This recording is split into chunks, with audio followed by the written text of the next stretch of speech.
This video contains information that may be offensive and disturbing to some people. If you are a viewer and are triggered or shocked by images and need a warning prior to every clip or story being discussed, then please unsubscribe from my channel immediately. My channel covers the harsh reality of even the worst crimes imaginable and is for adults only. For those of you who fit into this category, take this message as your warning and don't watch any further.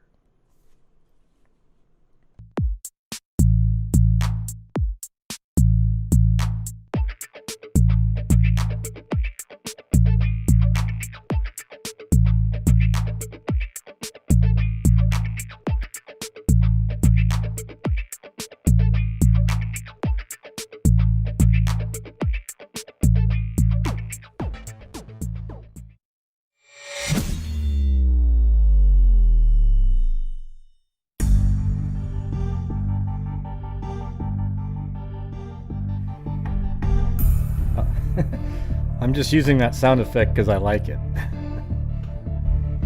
There's no meaning for it at all. It's just, you know what I'm saying.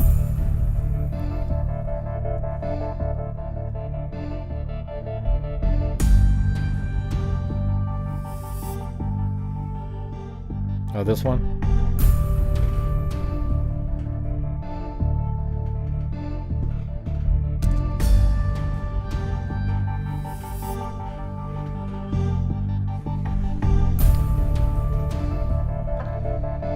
Hey! Thanks, Moe.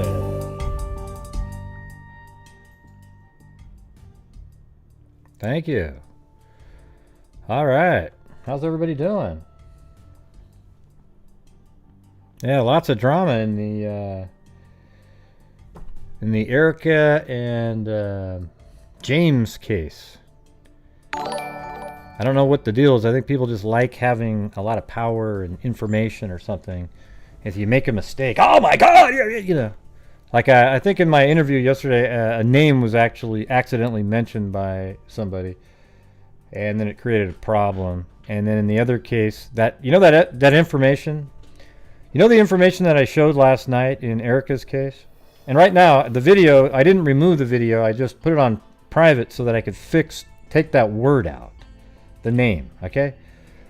But you know how the video last night, the new stuff, the campground and the location of the phone, apparently that was like, oh my God, you destroyed the case.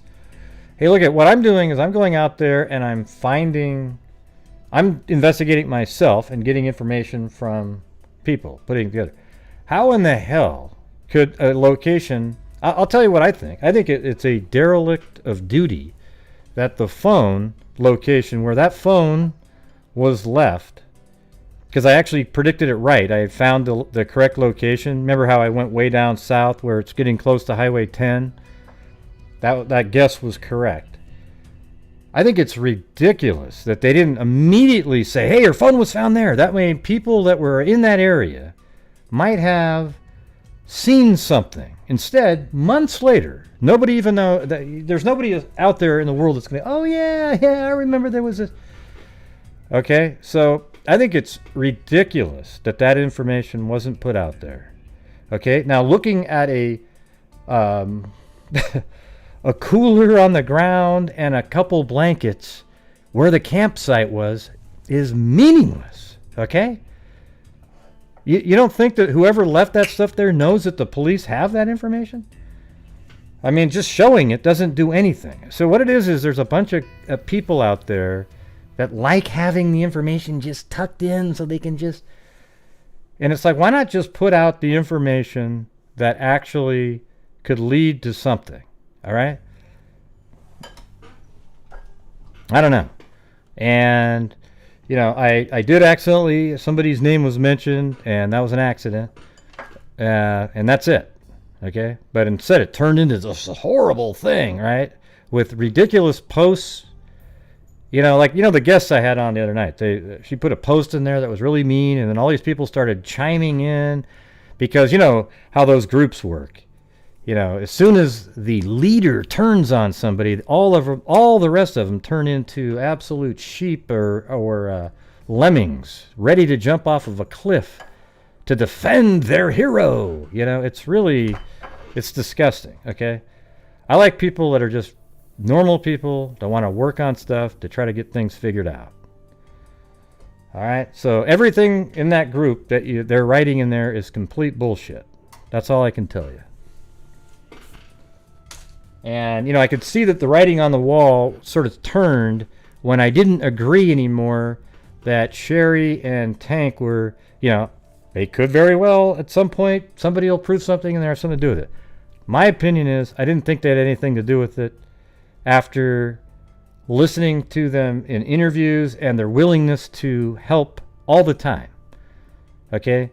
Like literally, I don't know if, I think Sherry's memory and stuff sucks. She probably, you know, I don't know if she does drugs anymore. I haven't really asked her that question. I'm sure there's something involved. And it's just the way it is. Their memory isn't that great, and the stories sometimes change a little bit.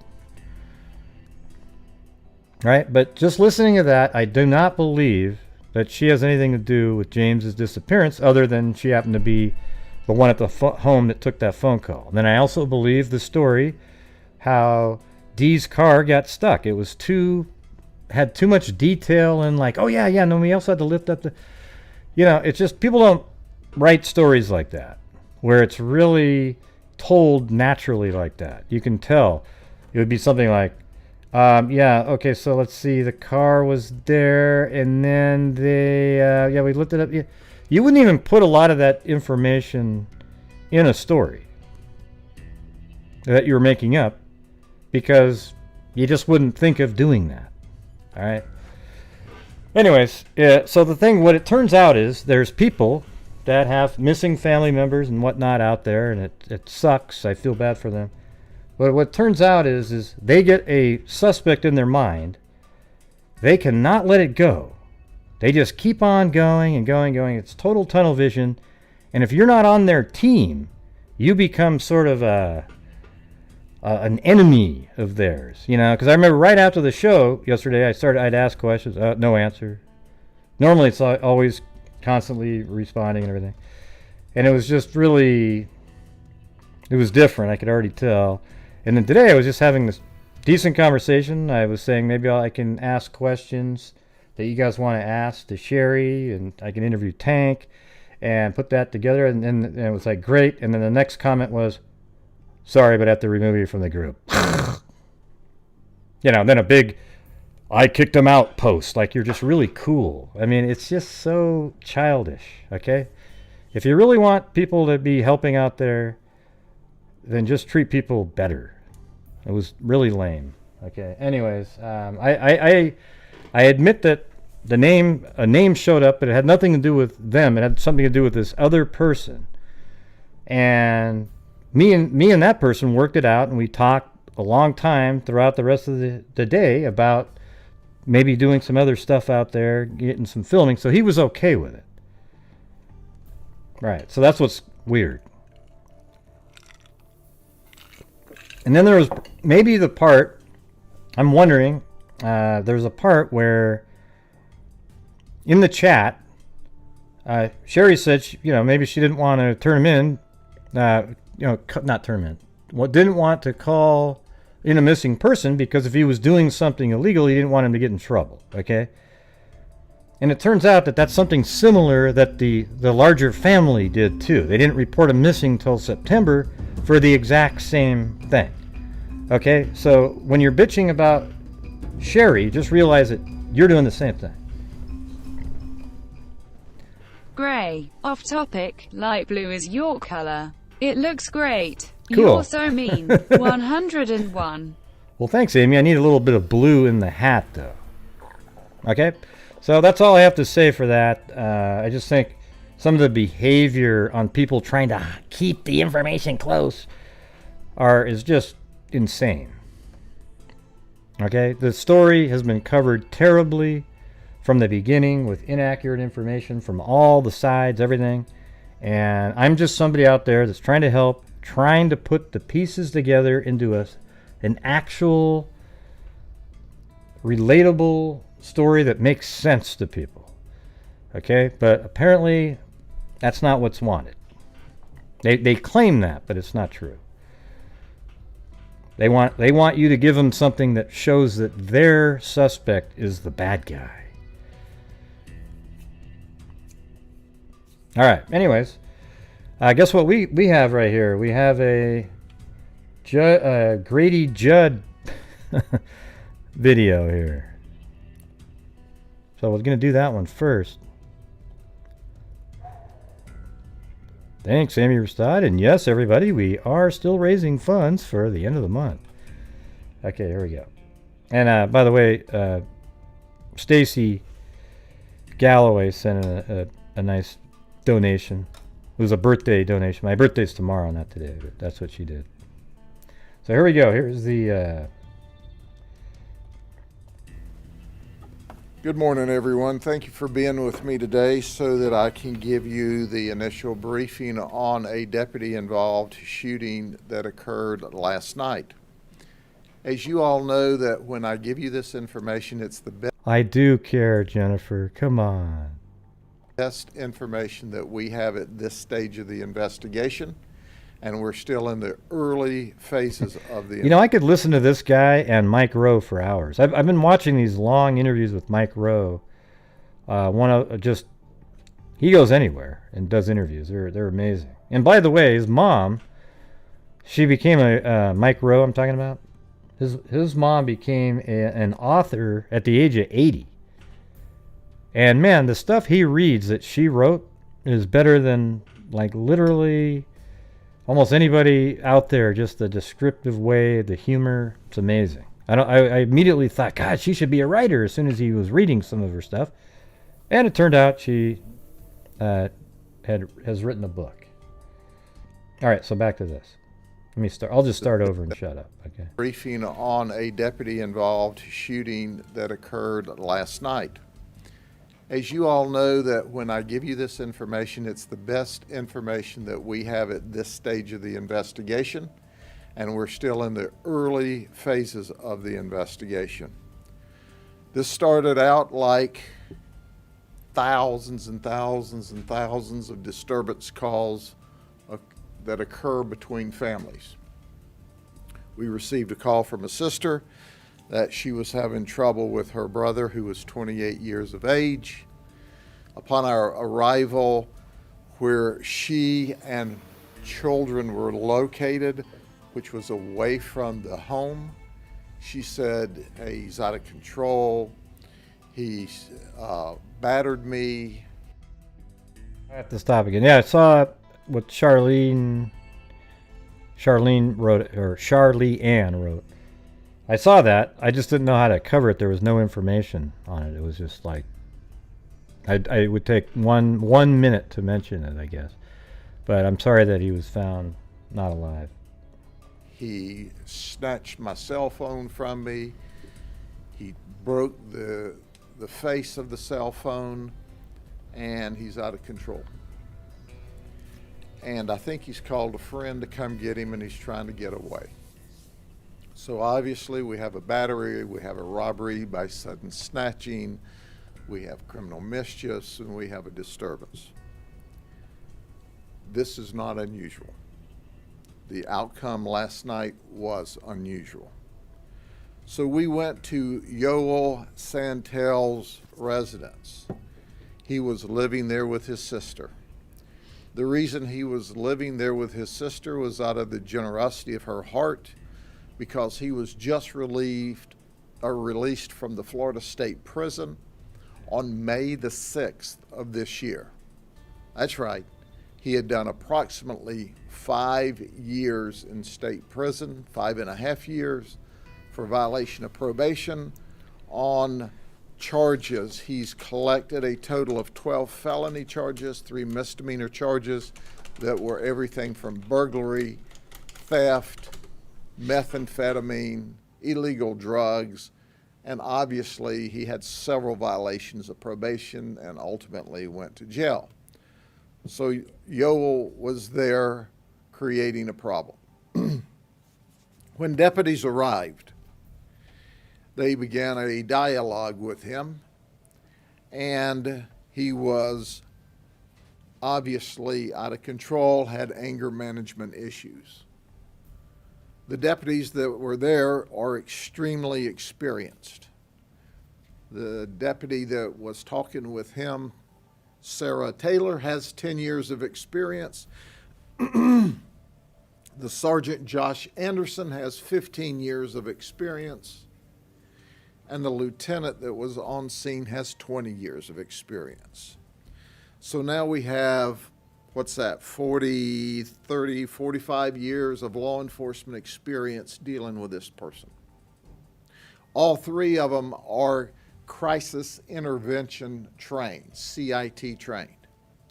So we have very experienced deputies that are trying to communicate with him.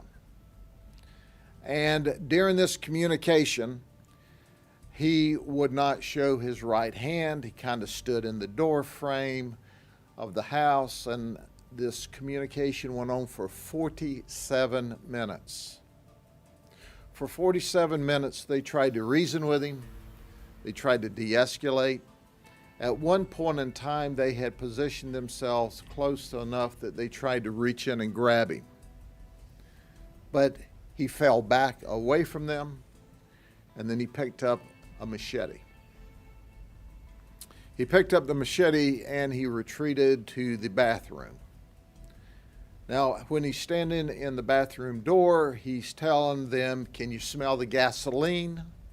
I've poured gasoline all over the house." And he's holding a red lighter in his hand. The deputies smell gasoline. And during this time, he's also got the machete in his hand, and he's running it up and down the face or the door of the bathroom. And he's talked about the gasoline. He's poured all over the house. He's got the machete. They're trying to talk to him.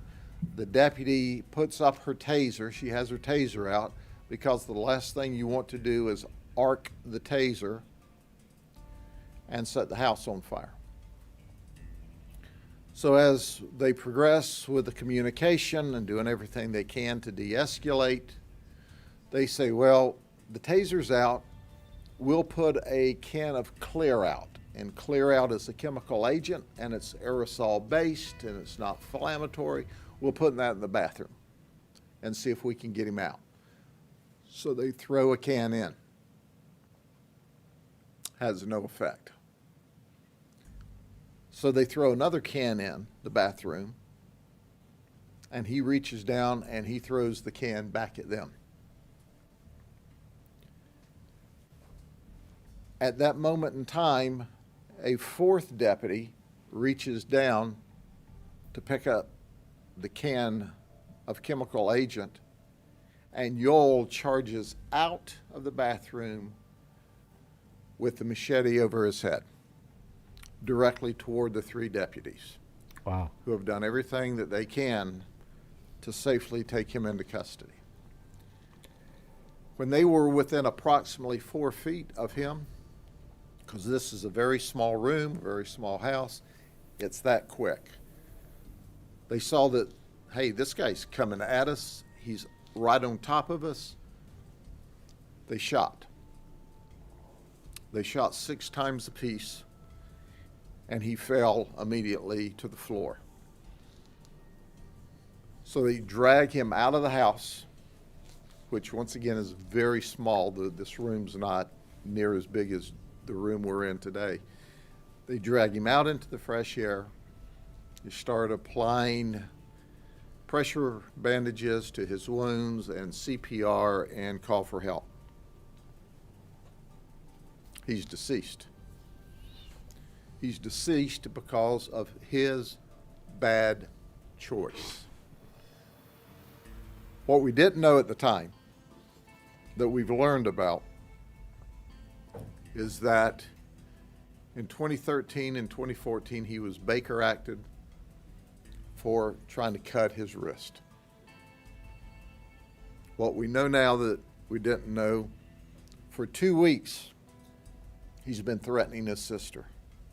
He's had a water bottle filled with gasoline in his room, and he threatened to blow himself up. As he would fight, he had anger management issues and get mad at his sister. 2 weeks ago, he also said he was going to kill himself by running at law enforcement with a machete.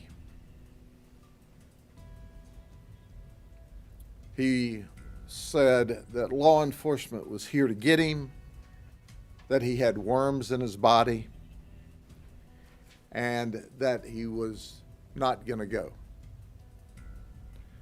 Ladies and gentlemen, so he has anger management issues. We have criminal charges against him. He's a threat to his family. They find it necessary to call us. We arrive. We try to de-escalate for 45 minutes and would be still trying to de-escalate if he didn't run at us with a machete. Thank you, Kristen. We also found online where he had looked up suicide by cop.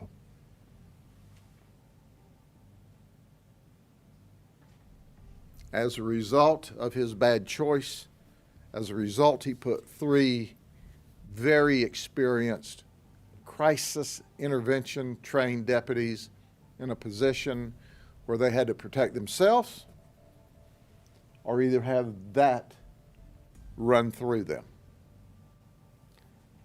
Now, ladies and gentlemen, I send my deputies out to protect. Looks like there's blood spatter on that blade from probably him being shot. And to serve. We talk down hundreds and hundreds of people every year and keep them safe. But let's be abundantly clear. None of my deputies are going to stand by and let someone like that run a machete through them or hack them to pieces. That's not happening. We didn't make the choice to shoot Yoel Santel. He made the choice for us to shoot him. We did everything possible last night to avoid that outcome, but he forced the situation despite our best efforts from some of our absolute total senior deputies, 45 years worth of experience in just those 3. And as it would be, which is our normal protocol, we try to get the most experienced people to the most serious calls, and that's why you had a sergeant and a lieutenant on the front line trying to work this situation through with the assistance, by assisting the 2 deputies that responded. Are there any questions? You said 6 shots apiece. Was that Yeah, let's see if that same clown asks questions this time. You know, the BLM member that was in there. a total of 6 or Total of 18, total of 18 from 3 officers? 6 shots apiece.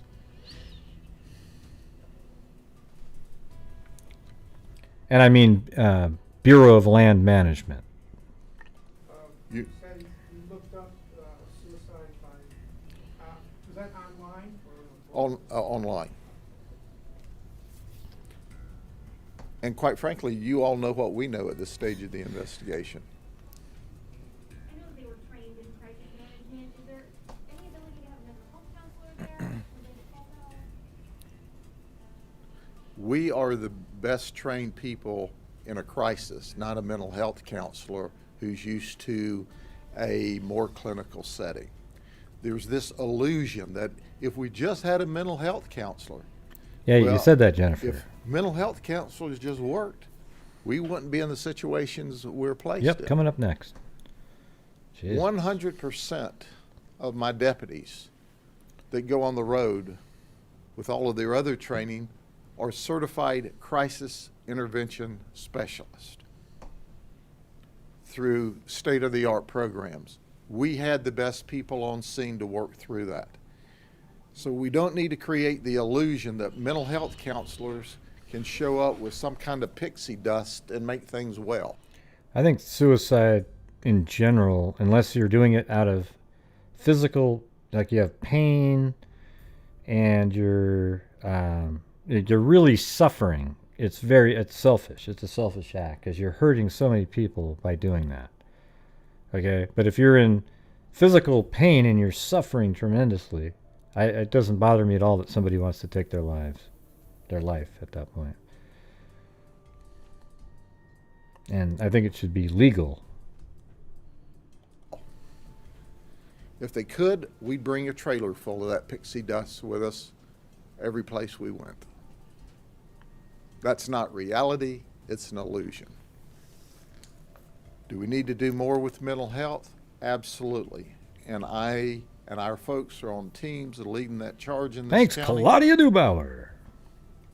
But the reality of it is, when they have anger management issues, when they're out of control, and when they want to commit suicide, they're going to commit suicide. We happen to be that vehicle. Well, I would say this. I wouldn't even say it has to be terminal. I think if there's a point where if you're at just absolutely in agonizing pain all the time, like for example, if I had a situation where I was in a pain of 9 every single day, and it's going to be about 3 or 4 years. I don't know, man. It's just not. It's not worth it at that point. You don't even know if there's a light at the end of the tunnel. How do you know after, what is it going to be, an 88 now pain? I just think it should be legal if you're suffering and like you said, if you for sure have something you're terminal, it's going to get really bad. Okay, but people are just sort of, oh my God, my girlfriend broke up with you. They're idiots. Okay, they literally, I don't even feel like, I don't have oh, poor thing.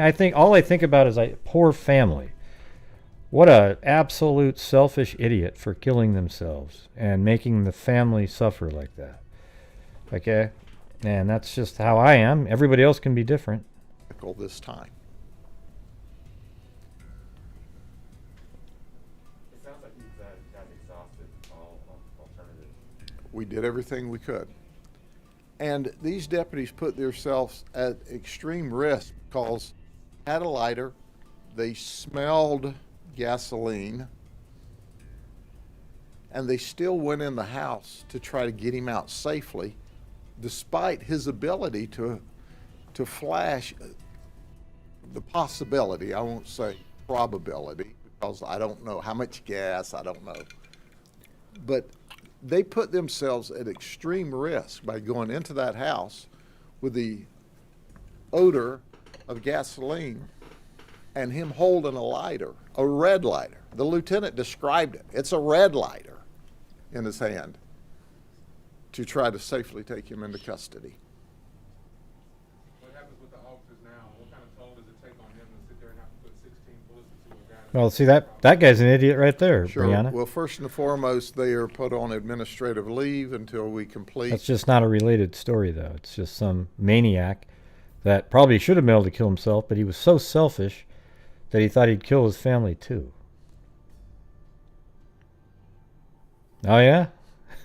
C. Dorton's pain number is 5.2 dark. The initial investigation, in addition to our investigation through the shooting investigation by our homicide team, we have an administrative investigation that occurs. In addition to that, the state attorney is called to the scene, and they were there last night. They do a separate investigation. In addition to that, the medical examiner does a 4th investigation. I wonder if they had their cameras And on. before they go back to work, they will go see our contract mental health specialist, our psychiatrist, where they will be debriefed and they will also receive follow-up assistance. Let me make this abundantly clear that all rational people know. Law enforcement officers don't wake up to go to work today and go, I might get to shoot somebody today.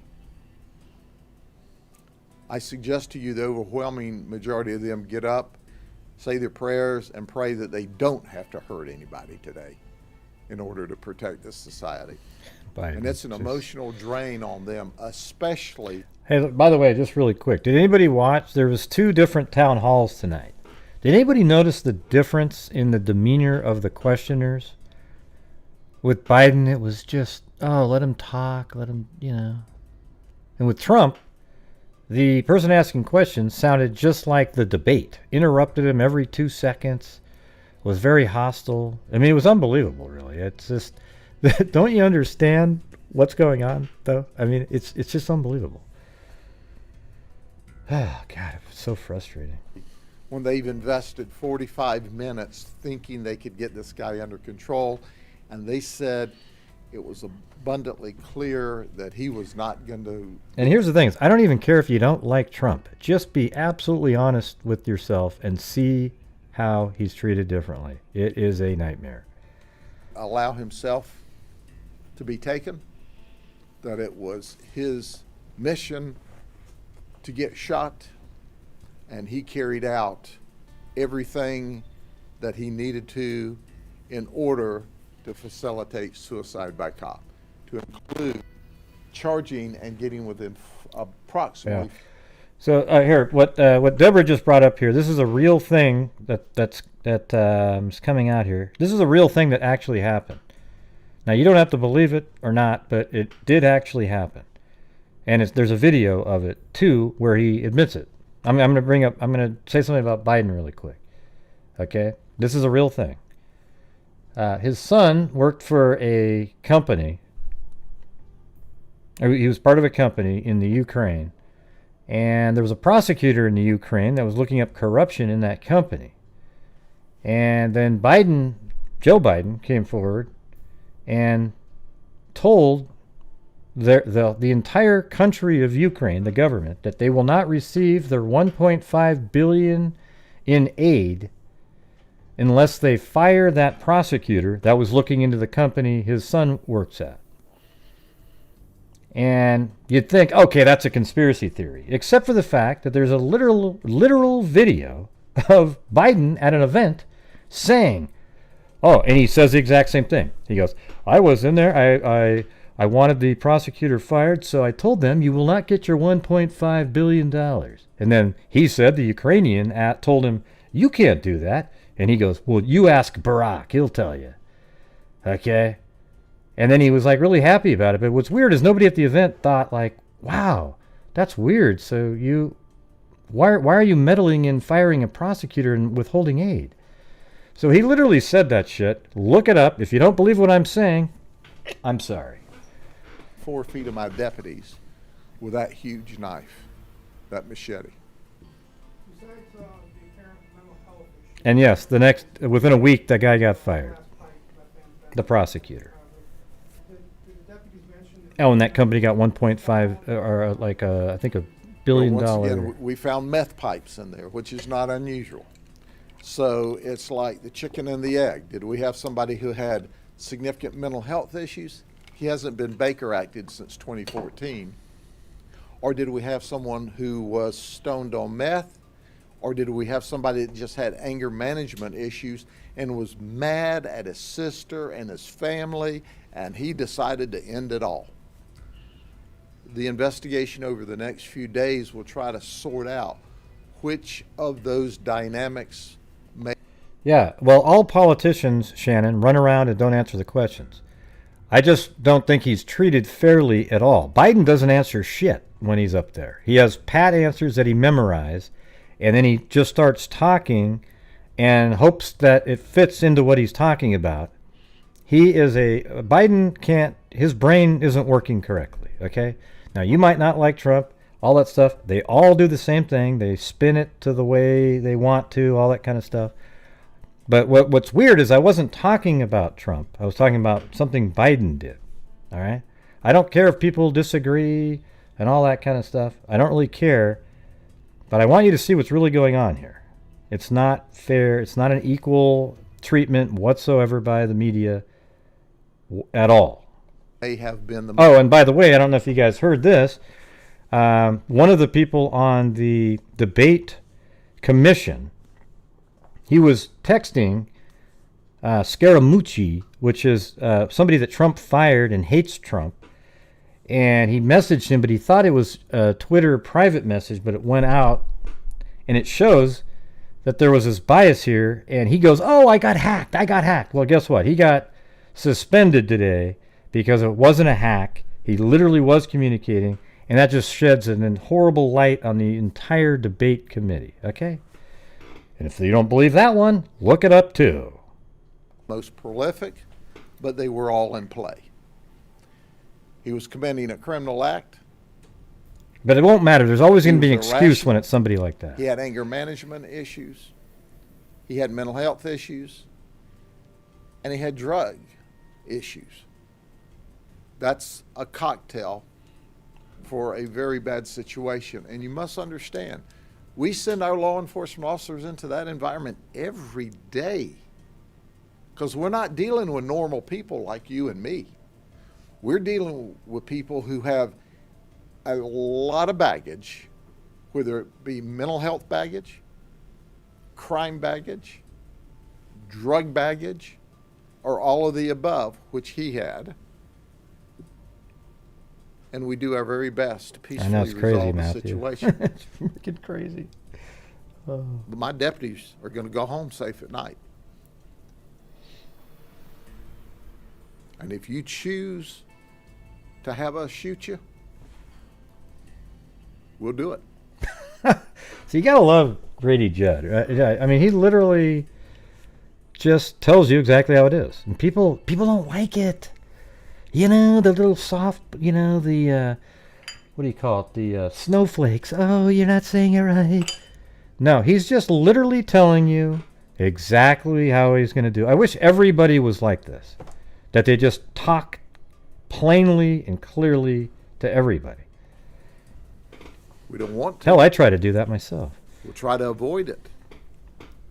We'll talk to you for 47 minutes.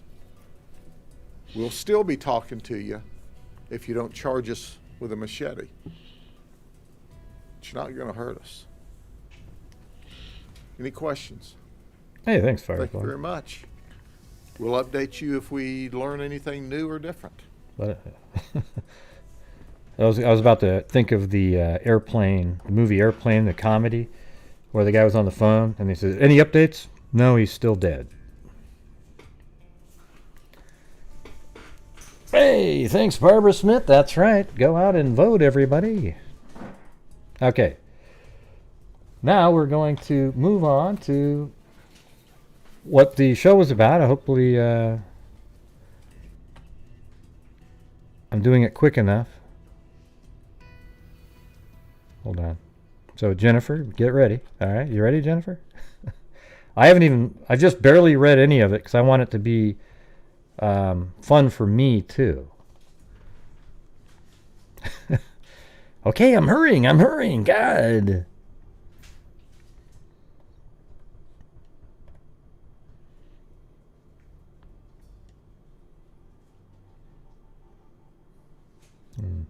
Had to reboot the computer, so everything's a little slower loading because it's not in the...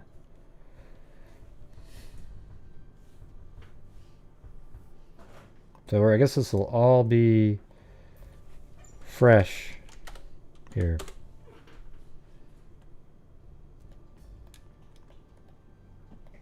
Okay, it's in Missouri.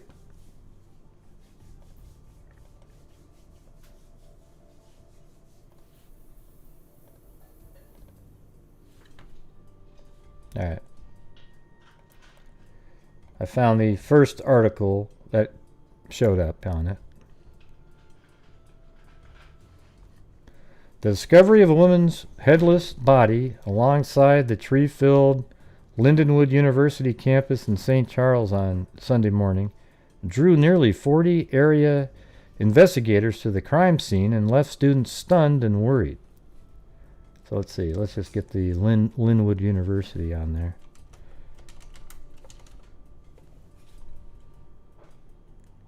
Hold on one second.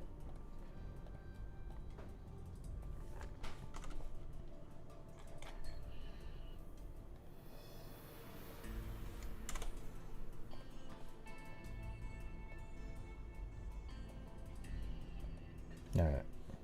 So Linwood University, Missouri. Oh wow, it's way up in that little. All right, here we go.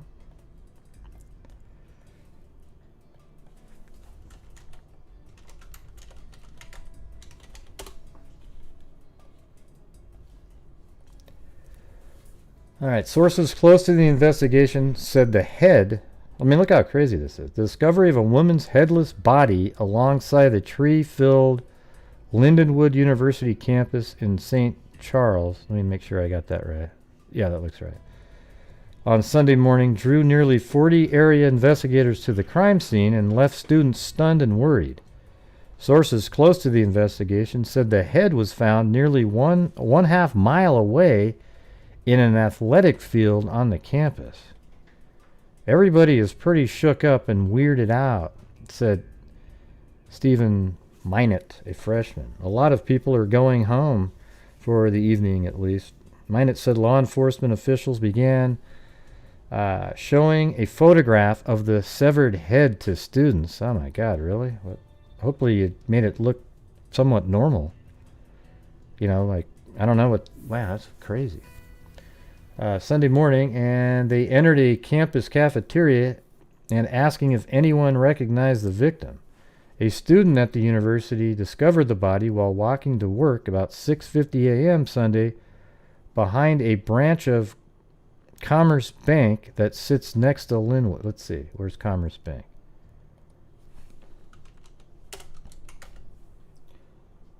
Commerce Bank near.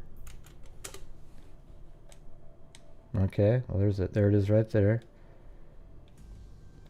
That's an ATM. I don't know. I wonder if they're referring to that. I don't know. I'll just say that's a bank and see if it makes sense.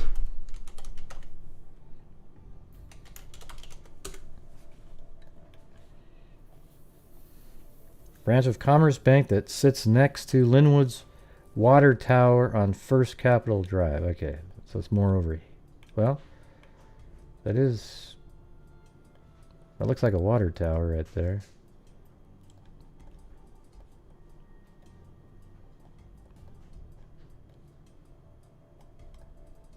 Maybe.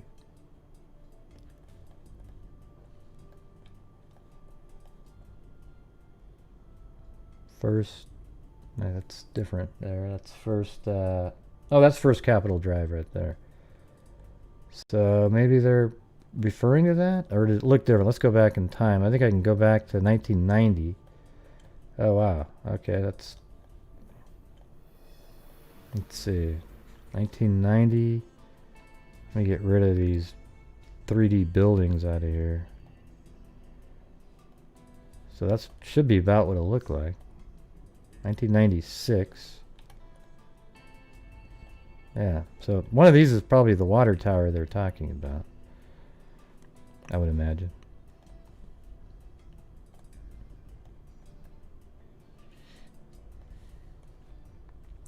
Bob Lowry, Deputy Commander of Major Case Squad of Greater St. Louis and St. Charles Police Chief Patrick McCarrick, said their investigation involves 2 crime scenes but would not confirm the decapitation. This is 1998, by the way. Lowry said the woman was white and in her late teens or early 20s, about 5'6", 120 pounds, with brown. Wow, they said early 20s, huh? Jeez. She was only 13. We are in the very early steps of this investigation, Lowry said. We are holding back some critical information. Okay, so this is before she was even identified. Here's an image right here of one of the investigators looking around. A member of the Major Case Squad searches the area Sunday where a young woman's body was found near the Linwood University campus in St. Charles.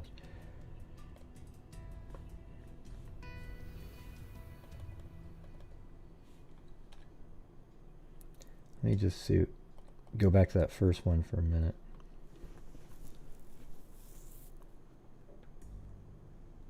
Walking to work around 6:50 a.m. Sunday. A student at the university discovered the body while walking to work about 6:50 a.m. Sunday behind a branch of Commerce Bank that sits next to the Linwood Water Tower on First Capitol Drive.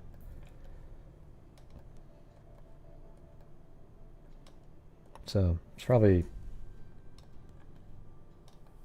that's one of these two things. I mean, obviously, I think these hold water too, but maybe this is what they refer to as the water tower. It's probably a relic, something from a long time ago that's not used anymore, but they left it there because it looked cool. That's my opinion as what that is.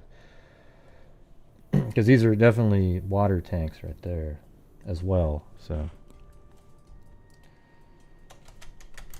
I don't know. And I'm sure that's when they say, hey, the water tower, they're referring to this one. They just have more students now, I would imagine. And, you know, hell, the water towers probably served more than just the students, you know. But maybe at the time, this maybe, I don't know. You know, it's probably a relic from way back and probably the late 1800s. This looks really old. That's my opinion.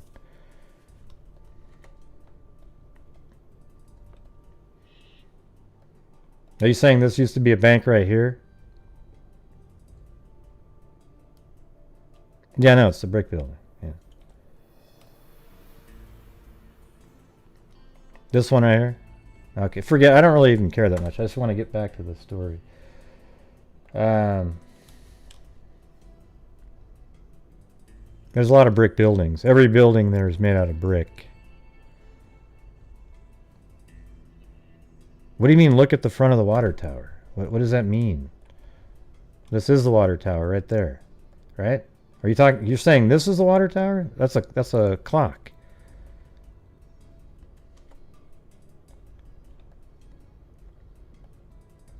You're not really describing it very good. Okay, from right there, where is it? I'm just going to leave it here. This is north-south orientation. Give me a direction.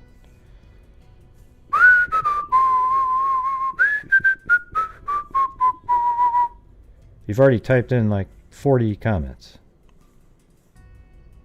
I just said that's a brick water tower. I'm looking right at it. Where's the bank?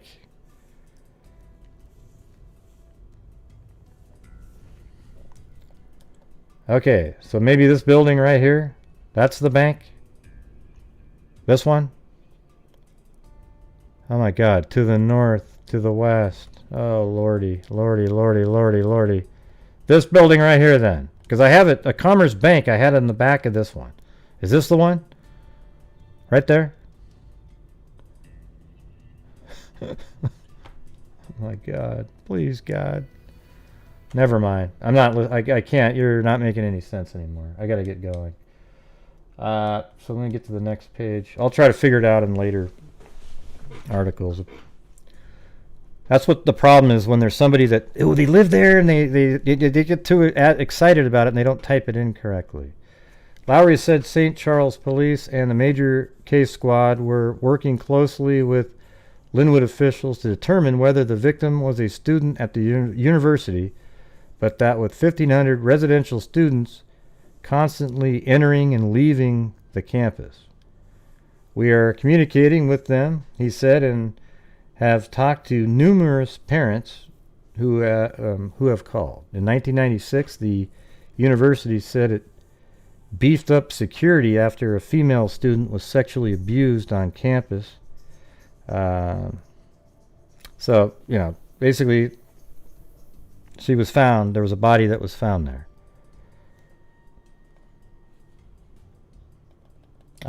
Yeah. I'm just going to keep going through it. It's just so frustrating.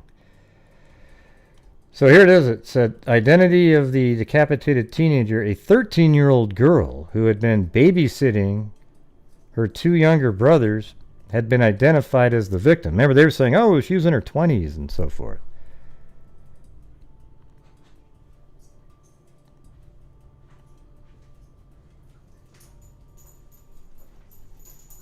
Now the numbers are from the numbers on the channel members are from the Chad and Lori Daybell case. You're too dark, too light, that kind of thing.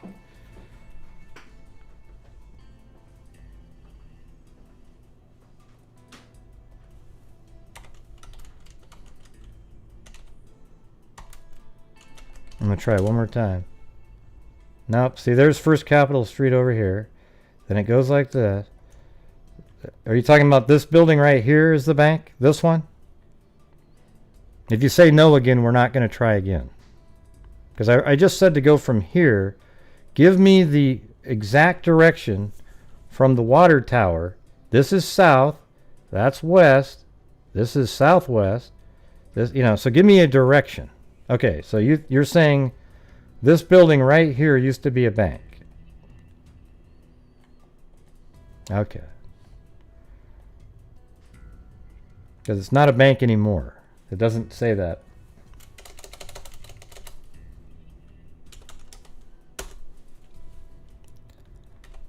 Okay. That seems too far away from the campus. Looked like the guy was walking around way over here. Although he was looking at a ball field, so.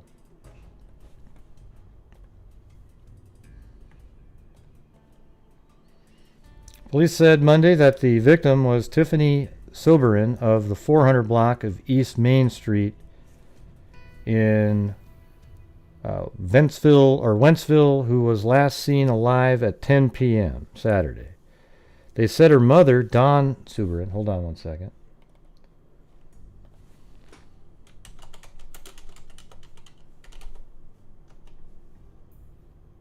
And that was in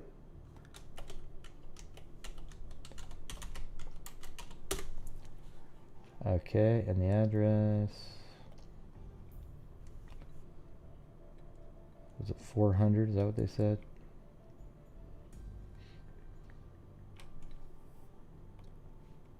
I wonder how old her mom would be at this point. Just 55 sounds about right.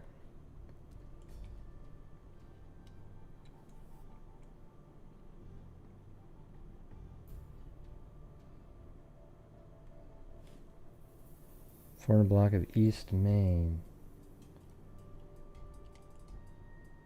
I'm just trying to get the exact address here.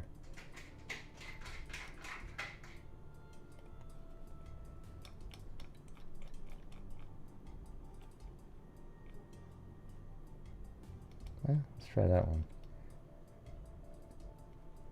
It's weird, there's like 4 people with that name. It's wild. What are the odds of that?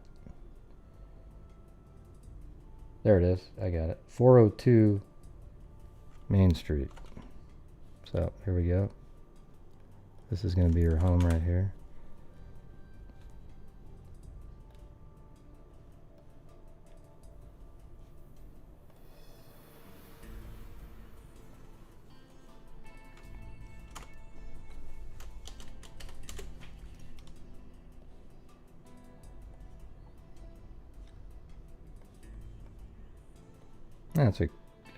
I like houses like that. Okay, so police said Monday that the victim was Tiffany Saberin of the 400 block of East Main Street in Wentzville, who was last seen alive at 10 p.m. Saturday. They said her mother, Dawn, identified her daughter Sunday evening. Could you imagine? Jeez. The headless body of a young female was found about 6:50 a.m. Sunday behind the Commerce Bank. Here, we could have just... Oh, man. There you go, Jennifer. We could have just immediately got it. The next article. Here we go. Of course, that's how it always works, though. 1735, First Capitol Drive. Let's see what it lands on. And there it is, see? That is the building. Put that in there. And that's called Commerce Bank. All right. Of course it works like that. That's amazing. Oh man, every single time. I mean, I've spent hours before. I've read through like 20 different articles looking up something, And then I give up, and then the next article has it. It's like, oh my God, I just spent 3 hours trying to...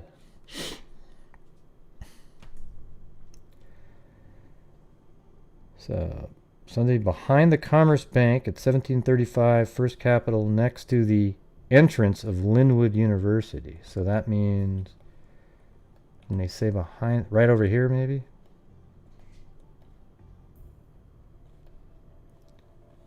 That's interesting when they say behind the bank. What does that even mean? I guess that would be the front.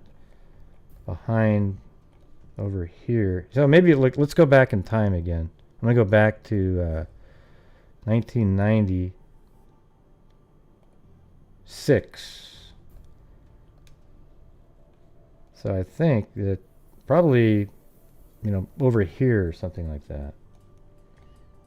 And it looks like there was more trees back then. There isn't many at all now.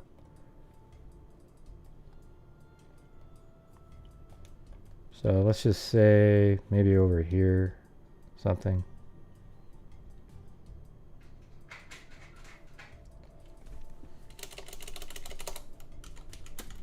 I'm just going to put it there because it's behind and then sort of near the entrance, right?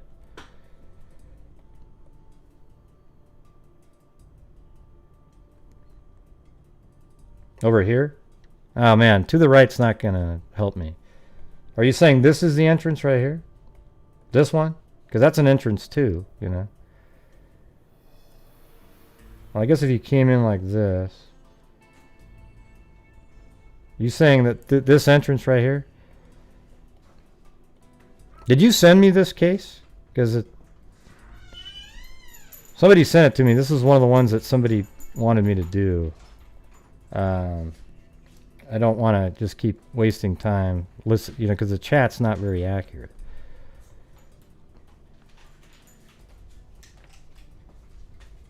Okay. Is this the entrance over here, though? Yes or no? Hey, thanks, Kristen Rose.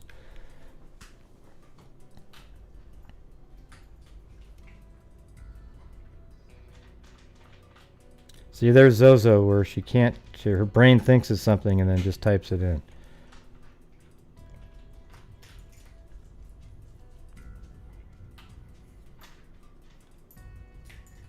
Okay, but I know, but they're saying behind this bank near the entrance. So it has to be either this one or this one. They're not going to say, hey, behind the bank, and then the entrance is way over here, So it's either this entrance into the campus. I think it's this one. I'm actually going to go with what I thought originally, over here-ish, okay? And the reason I'm saying that is it's behind the bank, and this is an entrance into the campus where this is more like parking lots and everything, okay? So that's where I'm going to go, and we're just going to move on now. Resident Detective Lieutenant Robert Lowry, Junior Deputy Commander of the Major Case Squad of Greater St. Louis and St. Charles Police Captain, released her identity. All right, moving on to the next one.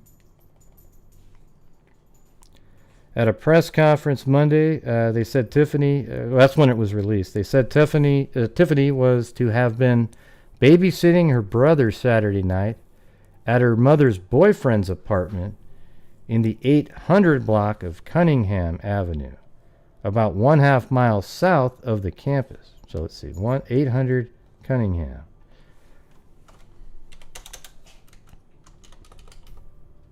And this one we won't have a specific address. I mean, we won't have a we won't know exactly where, but somewhere in this area.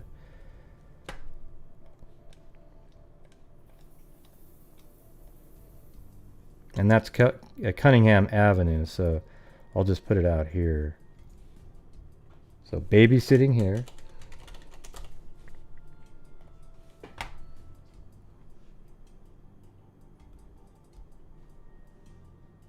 Now that doesn't make any sense because that wasn't an entrance to the right. I don't agree, Jennifer. I'm just going with the other sign that's by the bank.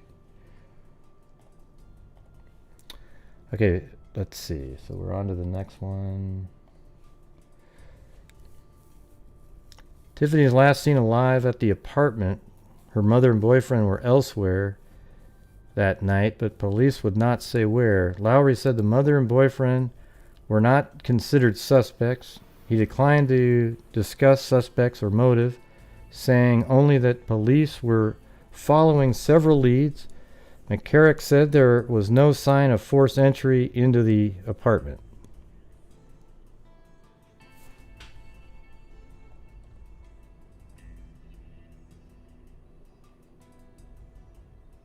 What is this idiot? What's this guy talking about up in here? Is he even related to this case at all?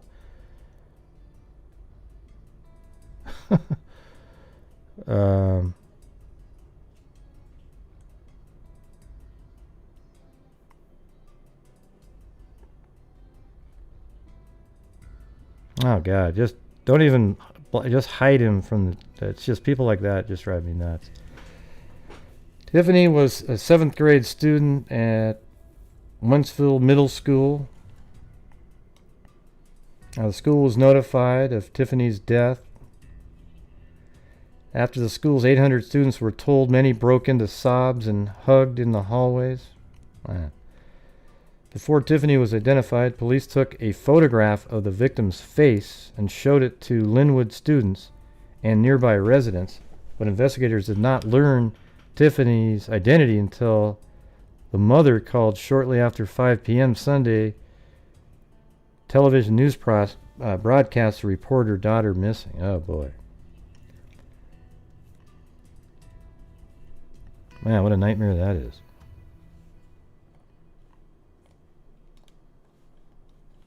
Well, I'll revisit the location in a little bit. But if you look at the map right here, this is the bank. There's an entrance over here, but that's nowhere near the bank. Then there's an entrance here that goes into the university, but none of these here go into it. So the only one that makes sense to me, like this one, if you go here, I guess you could drive through the bank's parking lot. The only thing that makes sense is like that one compared to the bank. That's why I'm saying that. Okay?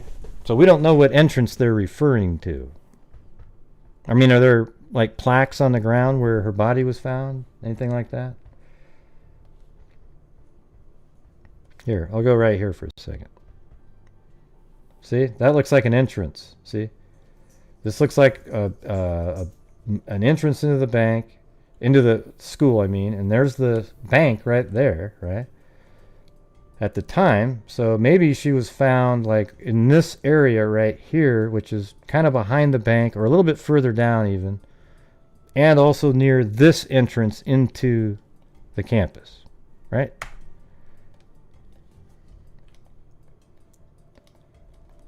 That's why I'm saying that.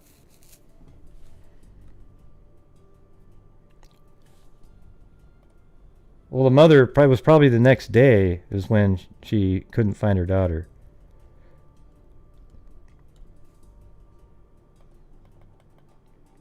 Now, the mother has absolutely nothing to do with it, so it's not even worth questioning. An investigation into the decapitation of a 13-year-old girl in St. Charles was concentrated Tuesday on finding a mystery man who was seen before dawn Sunday near the athletic fields of Lindenwood University. The headless body of Tiffany Saberin of Wentzville, a 7th grader, was found about 6:50 a.m. on Sunday behind a bank that is uphill from the athletic field. See, there you go. That made sense. See, there's the athletic field down there, and it's uphill, right? We were just looking at that, how it goes downhill. So see that? So that means the person killed her probably here and then went that direction towards campus and then dumped her head, which is really freaky. But I'm going to guess she was found like kind of somewhere around in this area because that's behind the bank.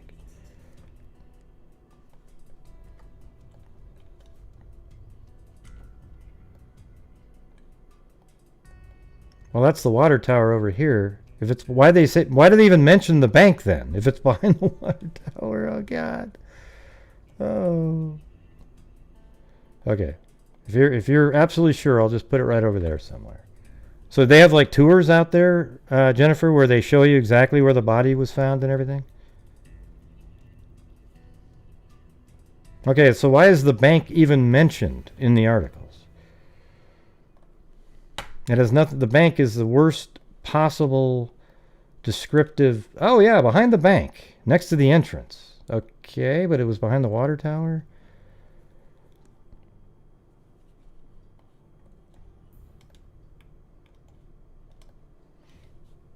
Oh yeah, so people lead you outside and lead you to the body and everything? And they say, hey, there was a body found right here. Okay, so is this getting closer now? It is by the water tower. That's the water tower right there. That's not a water tower right there. That's a time...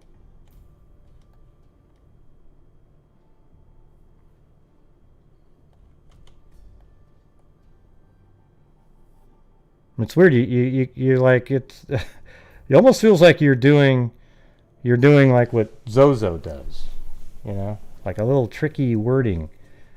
Okay, this is the water tower, and there's the grass right there. Did somebody literally point to you and tell you exactly where it was? Okay, so over here where the water tower pin is. Okay, so more over here, right? Okay. In the shadow. Wouldn't that be easy to type it in?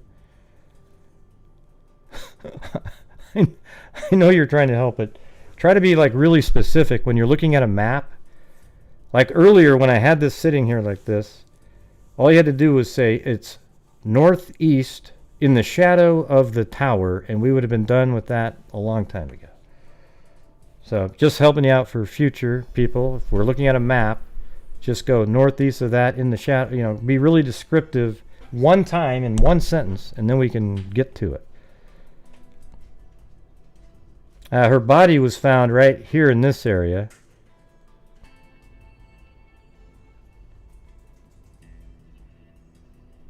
Were you in school at the time, Jennifer? That's pretty interesting.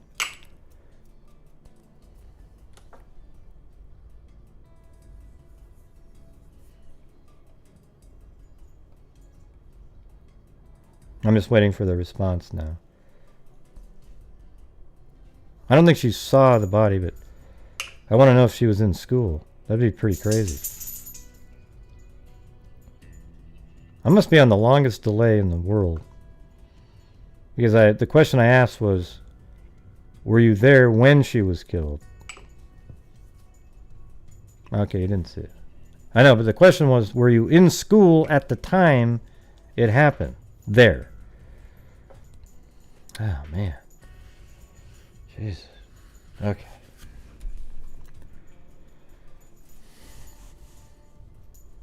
See, this is the, you know, here's something, everybody.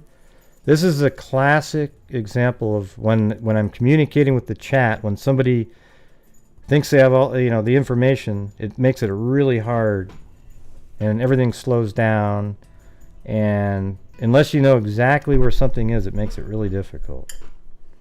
I know you're helping and everything, but it's like, you know. I know that's how they do it on other shows. Maybe, hey, how about this? When we get to, hey, Jennifer, when we get to the head part, have it in your head, right? Well, pardon the pun. But have it in your head exactly where that would be. But don't type it in yet, because we haven't got there yet.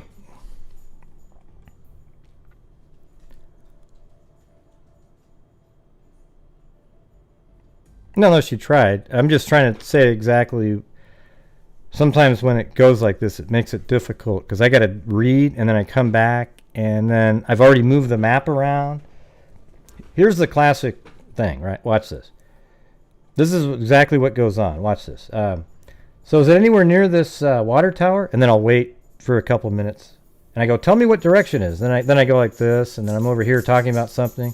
And then I look in the chat and they go southeast, and then I go, oh, over here, or, you know, everything gets totally off skew at that point. Yeah, I did want to know the location, but an easy way to do it would be right next to the water tower in the shadow there. That's what I'm trying to say. You got to realize that I'm moving around. It is. It's really difficult. That's why it's just kind of... I mean, I was going to try to do this one on the fly with everybody. Yeah, that's what you should do, Jennifer, is call in. I can open up the line here in a minute. How about that? After I get through the story. I like that idea. Oh, now you're going to... Okay, now we got the drama coming. Here we go. Now we get the drama.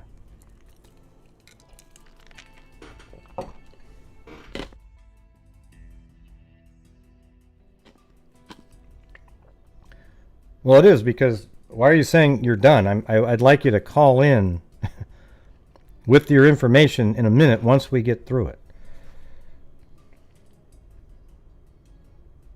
Oh, I see what you're saying. You got to admit that's worded exactly like the drama, right? It's all good. I'm done. That's what it came across in my brain. I guess you would have capitalized it. Sorry about that. Audio Caspian horses rock. Yep, girl code. There it is. Girl code. You guys are... I still haven't mastered it yet. But how about when you call in, Jennifer, in a little bit, once we get the sort of the main story out, and then you can tell us how it was and everything.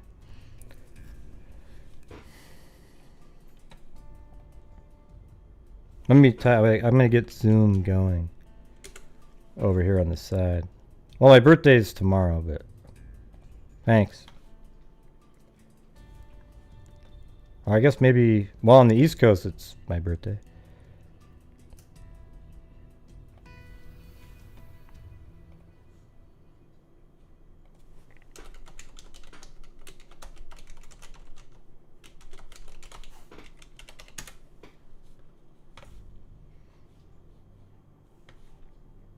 Yeah. What you should do is send me your email, and then I'll send you the call-in number. Now she's like, okay, you can't call in. Come on. You're just trying to get out of it now.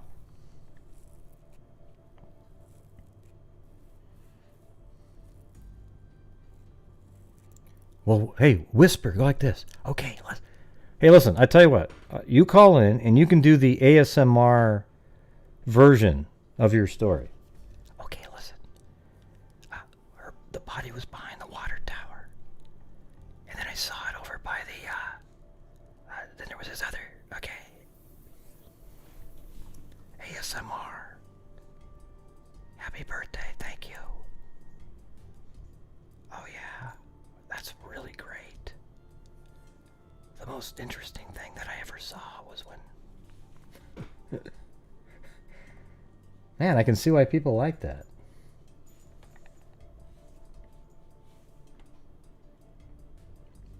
Thank you. All right. Anyways, I didn't mean to get frustrated there. Sometimes I'm a human being like everybody else. Thanks for helping out. Now it was just hard to figure out what we were talking about.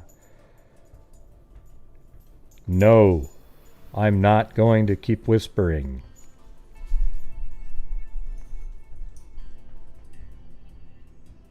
Two years, huh? Full Metal Jackalope? Wow, that's a long time. Yeah, I appreciate everybody who's on the Patreon. I know I don't do all the different things, the tiers and all that shit, because I just don't really have time. I spend all my time trying to get together the information for the shows, and then that's it. Well, Gray, that one. Well, Gray, good.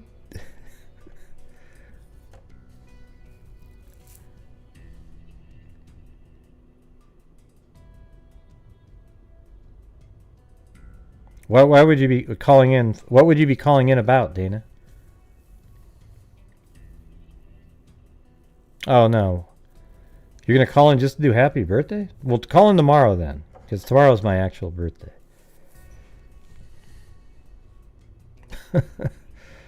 Jennifer Rochelle. Yeah, she used to be a cheerleader. Who was that with again? Not Not the ram. It was, who the hell was that? Oh, no, you told me to go to jail. No, the ram. See, I did get it right. My initial instinct was correct.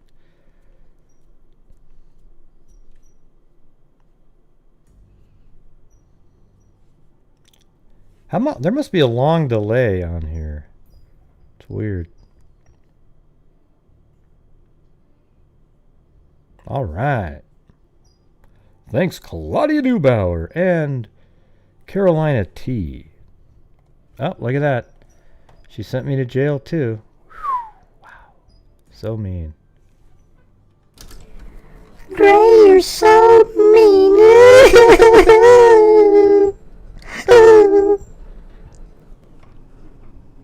Wow. Mary Lou, are you okay? Yeah. That's just my job to do that sound.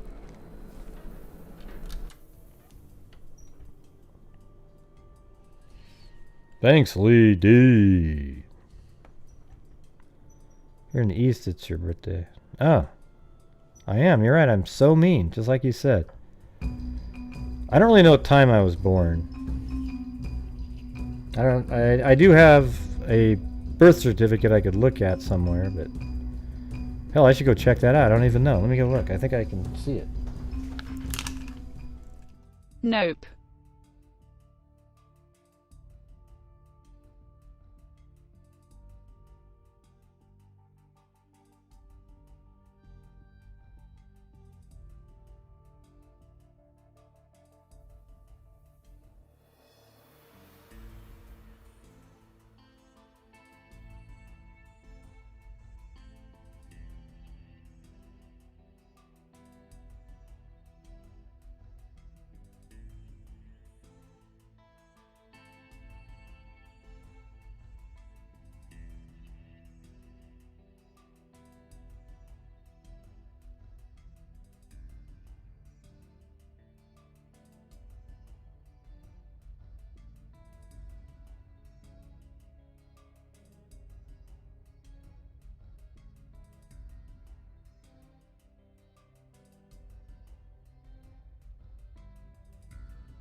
Well, I didn't see it yet.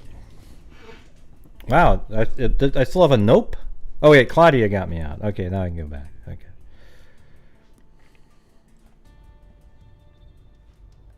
Generous freaks. Yeah, it's definitely, I'm not doing a concise story here, I'll tell you that.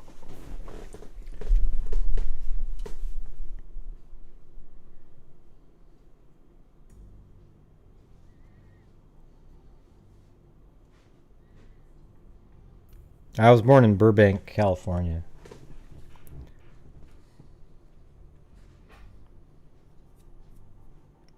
Glad I left. All right, I'm going to get back to this. An investigation into the decapitation of a 13-year-old girl in St. Charles was concentrated Tuesday on finding a mystery man who was seen before dawn Sunday near the athletic fields in Linwood University. The headless body of Tiffany Saberin of, Wentzville, a 7th grader, was found about 6:50 a.m. Sunday behind a bank that is uphill from the athletic fields. Her head was found at the other undisclosed spot on campus. Tiffany was last seen at 10 p.m. Saturday babysitting her 2 younger brothers, ages 8 and 11, at the apartment of her mother's boyfriend, The apartment in the El Matador Apartments at 800 Cunningham Avenue, so that actually probably was the exact place. That looks like an apartment complex, and I'm pretty sure that was just right in there.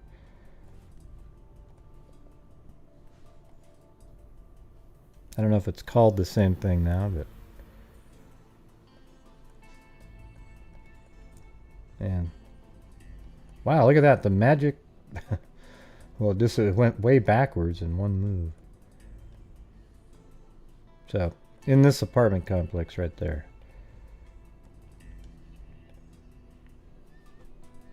Tiffany was last seen at 10 p.m. Saturday babysitting her two younger brothers, right? And then on Tuesday, members of the major case squad of Greater St. Louis released a detailed description of the man they want to talk to. While they were careful to say they were not declaring him a murder suspect, they made it clear they had more than a passing interest in him. Florissant Police Lieutenant Robert Lowry, deputy commander of the major squad, described him as follows: a white man in his late 20s or early 30s, 5'10", 6 feet, 160 to 170 pounds, wearing a black, blue, and white plaid long-sleeve flannel shirt. We want to find out who he is, Lowry said. Oh, here we go. I think I got it. Let's see. She was upset that she had to get it for me, but let me see what it is. She had it hidden from me. That's weird. That was almost the time that my brain was thinking. 6:37 a.m. Okay. There we go. That's when I was born.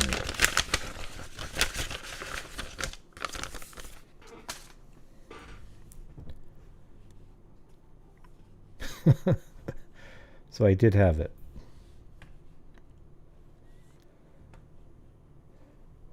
We want to find out who he is, Lowry said. He appeared out of, and then got to go to the next one.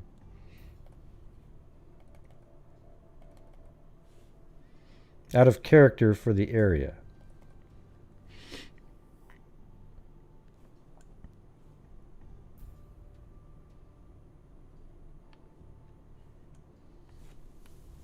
My mom said we all just came out really easy, you know. Lowry said more than one person on campus saw a man fitting that description over a period of time from roughly 4:30 to 5:30 a.m. Sunday. Captain Pat McCarrick, chief of detectives for the St. Charles Police Department, said the more than 40 investigators working the case have talked to about 200 people. Many of them are students, and no one who saw the man near the athletic fields could identify him or said they had been on campus before. Police declined to confirm earlier news reports that a man had been seen near the field carrying a sack. Ew. Tiffany's body was found behind the Commerce Bank at 1735. See how crazy that is right there? Like it's literally saying behind the bank, but it's really not behind the bank. Near the athletic fields, it says. So it says, now it's even behind the bank near the athletic fields. Otherwise, Lowry said, we can find no connection at this time between Tiffany and the university. Tiffany was a student. Okay, we forgot that part. At the Wentzville Middle School, lived at the 400 block of East Main. Lowry said police verified the whereabouts of the mother and boyfriend that night, but he declined to say where they had been. Police would not provide details of the cause of Tiffany's death or where she may have been murdered. Cheryl Snyder, a great aunt to Tiffany, said the family did not want to discuss the case.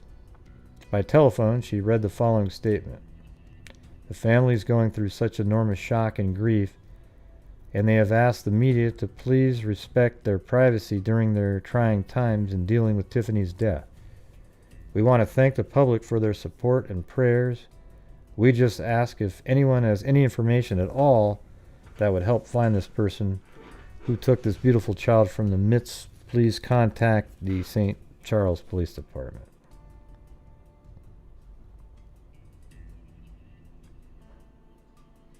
Her mother was 19 when she gave birth to Tiffany on October 7th, 1984. Oh, wow. Look how weird that is. I was born at St. Joseph's Hospital. We just brought that up.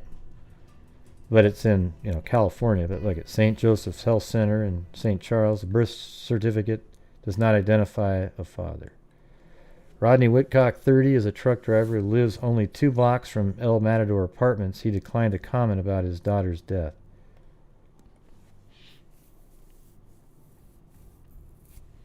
Yeah, what a nightmare.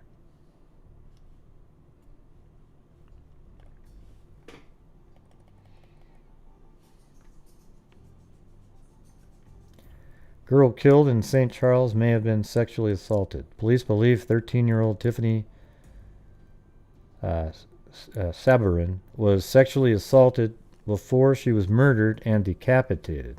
Man. Official sources, including St. Charles Police Captain Pat McCarrick, would not be that specific during a press conference Thursday afternoon. McCarrick would only say that evidence from the crime scene and autopsy suggests that the murder was sexually motivated. He also would not describe the evidence or reveal whether it includes DNA, the genetic material present in blood and other bodily fluids that can be used like fingerprints to identify suspects. Investigators are awaiting toxicology results to confirm some of the details of the assault and subsequent killing, McCarrick said. Tiffany's headless body was found at 6:50 a.m. Sunday behind the Commerce Bank, and it says next to the entrance to Linwood University Stadium. Oh, well, let's see. Now they say the stadium. Is that... What's going on, Google Earth? Where am I, Google Earth?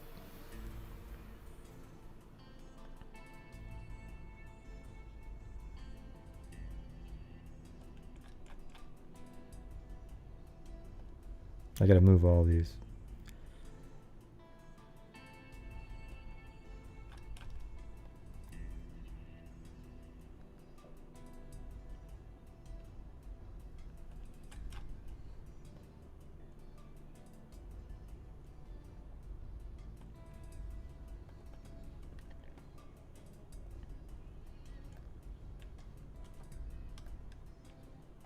The entrance to the stadium. Well, that's the stadium, right? Is this the entrance here to the, God. Just the worst descriptive writing I've ever seen. Just...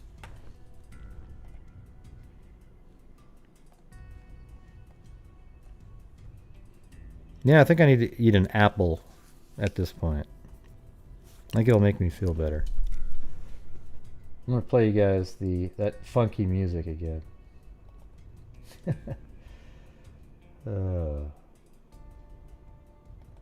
This one. Start doing the breakdance. Robot. Do the robot to this one.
Chewbacca?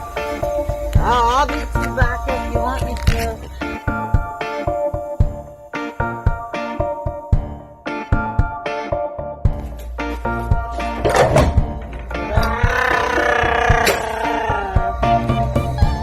Chewbacca? Oh, I'll be Chewbacca if you want me to.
Yeah, that should be my background music.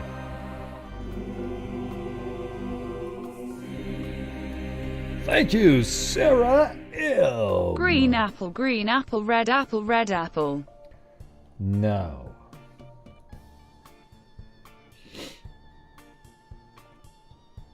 Well, hold on, let me get the...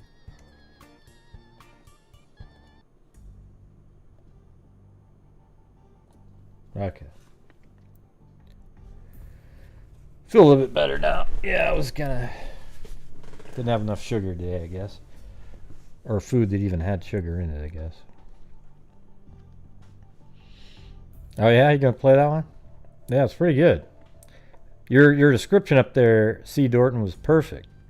It was the Brady Bunch meets the Addams Family. I mean, it was like absolutely. I always think of the Addams Family, but then I think, oh, it sounds a little bit like something from the 60s or 70s, you know, just.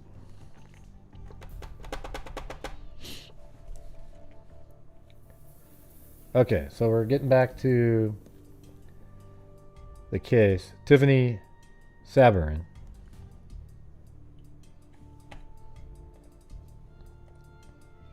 Thank you, Sarah M.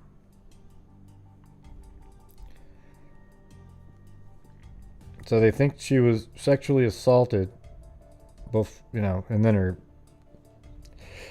decapitated. I mean, it's crazy.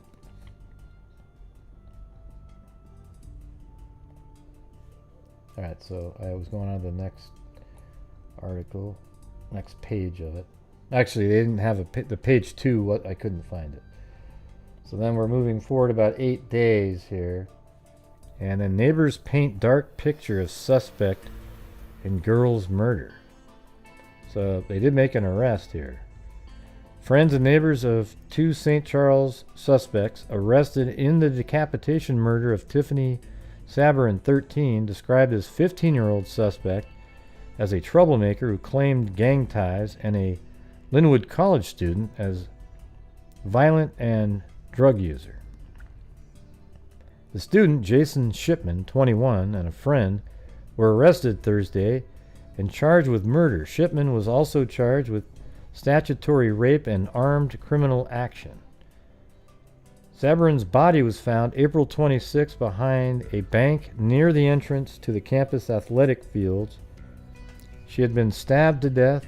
Her head was found in a portable restroom about a quarter-mile away. Michael Bevins, 13, who lived in a duplex next to the apartment building where the 15-year-old lived, said he played basketball with the teen days after the murder.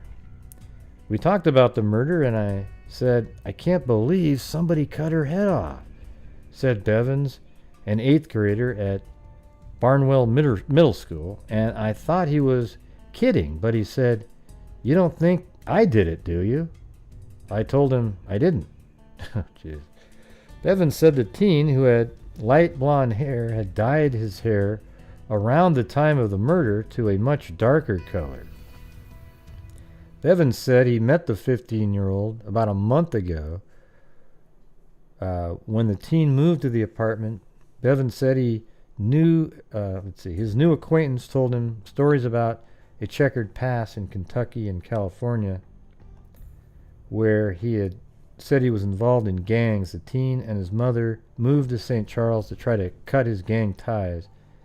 He said the only thing he ever did in the gang was drive-by shootings, but he said that he would never shoot anyone for money or anything like that. Oh, you just kill random people. Okay. The 15-year-old often hung out with a group of friends that regularly stayed in the apartment, Bevins said. On Thursday, police searched the apartment and loaded evidence into trucks. Bevins said the 15-year-old also attended Barnwell Middle School. Let's see. You have a 21-year-old with a 9-year-old brain. Now they're talking about the other individual. A friend and co-worker who asked that his name be withheld said Shipman did drugs and liked to drink a lot. He used to go out with Shipman after work last year, he said. The co-worker said he was shocked by the news, but every once in a while, it was like a wild side would come out. The co-worker said Shipman talked about his child and wanted to see him, but said the child's mother wouldn't let him. Shipman worked to get his general equivalency diploma and had stopped using drugs after he started dating a woman, the co-worker said, but they later broke up and he got back into his old ways. So it's all her fault, you know.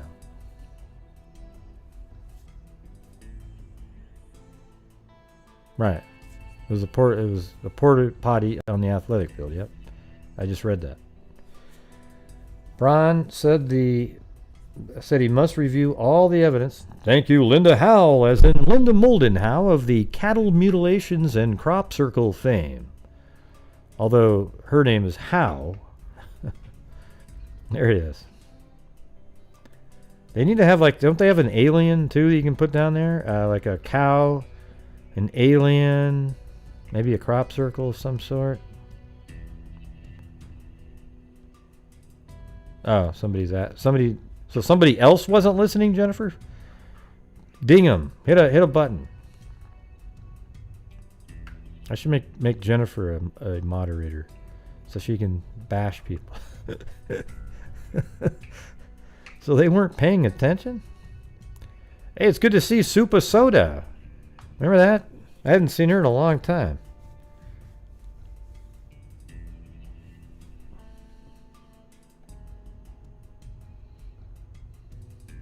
There you go. You've been around for a long time.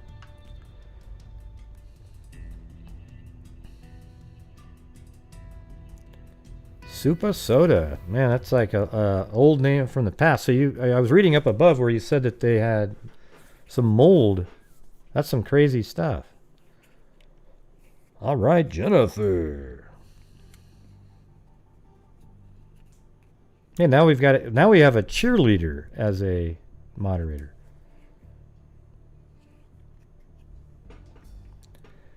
Yeah, I had somebody get rid of we had a mold up in our attic, and I did this whole thing. We had to do mold remediation where they went in and got rid of the mold. And then it's weird because people don't really think about it, but you know how, like, you have a stove and then on the stove you have the steam comes off of something you eat. It can go up into the attic and stuff if you don't have a vent. So you have to make sure. And then even our bathroom, like our fan in the bathroom didn't work, so we just had a window open. And so we had to get the fan working in the bathroom, install a fan above the stove, and then we got air conditioning, and everything's working now. It sucks having mold, though, I'll tell you that.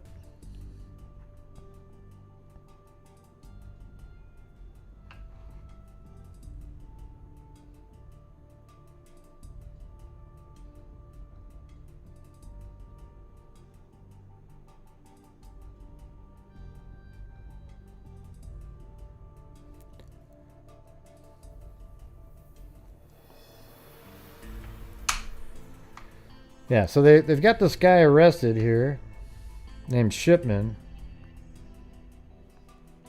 I'll probably make more people moderators one of these. I don't, you know, here's the thing is I don't really care. Like, we could have 1,000 moderators, right? It makes it great when there's that one case where there's 900 people watching and they're all talking really quick and trying to be trolls, and then you go choo, choo, choo.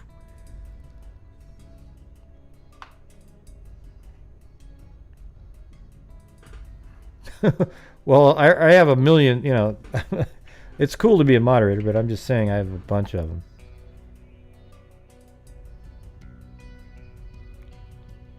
Yeah, no, it's crazy. Yeah, you gotta have like a fan above your stove that pumps the air out, because if you don't, what happens is the, I don't know, what do you call it, steam or whatever, gets through up into the attic and mold starts growing.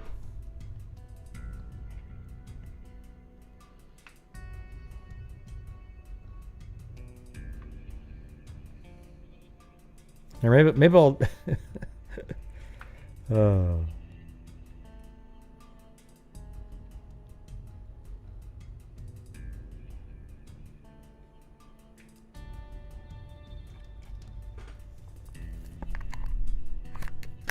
You get tired fingers when trolls. Yeah.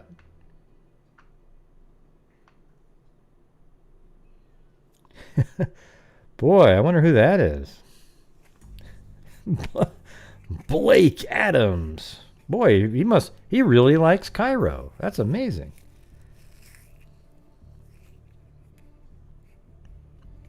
I would have used Chuck Smith or Jim Johnson.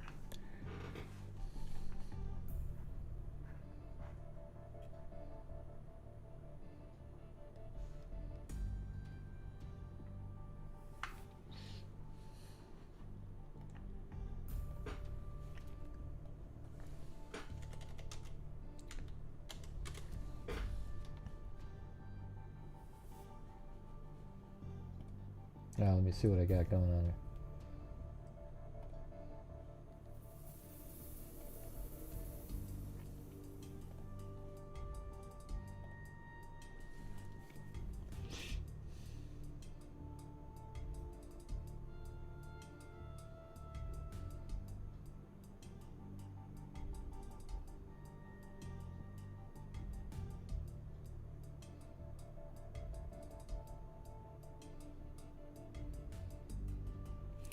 Hey, I don't know if those. I'm reading that. That's just crazy. I don't even know what that means.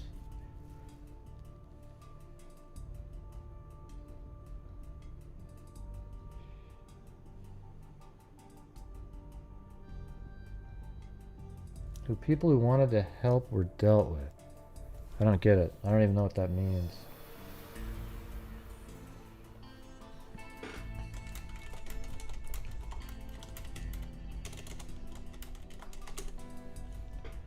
Huh.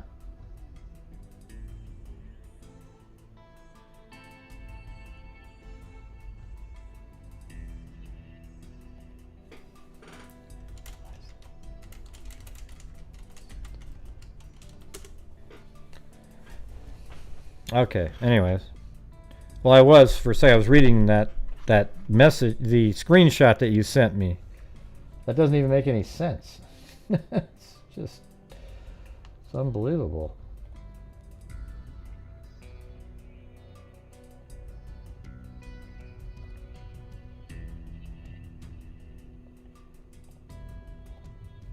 Wow. Crazy.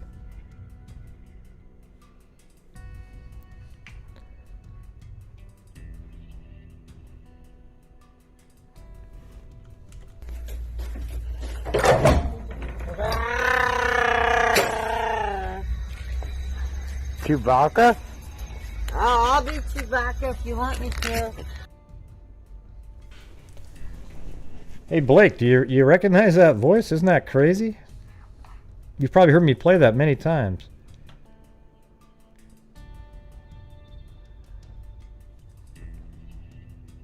Yeah.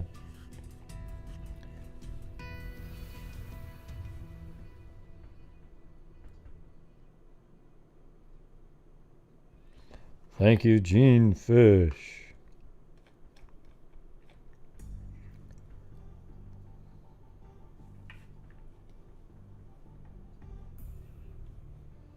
Yeah, I don't even understand that.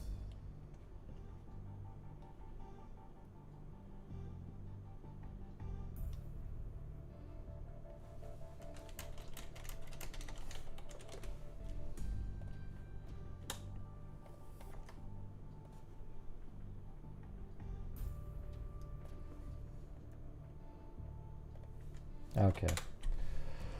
So anyway, right in the case that we're talking about, I had to get some stuff done over here. Tonight's just kind of a random night.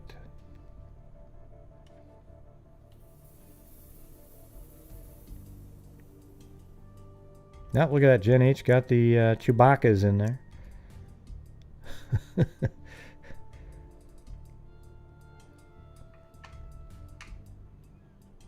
Don't forget, everybody, you got a bunch of emojis. You know, I ate a grape yesterday, or not yesterday, a few days ago that had mold on it.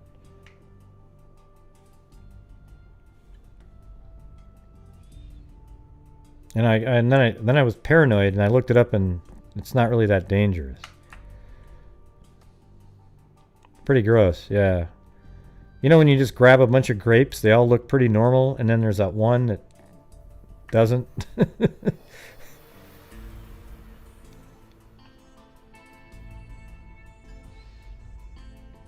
Ah, that sucks, Katie.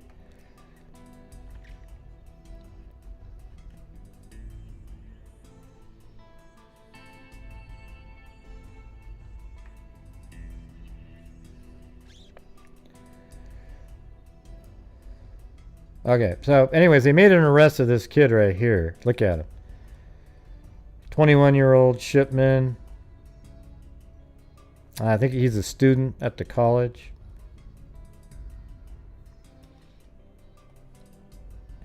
So we're all over the place on this, but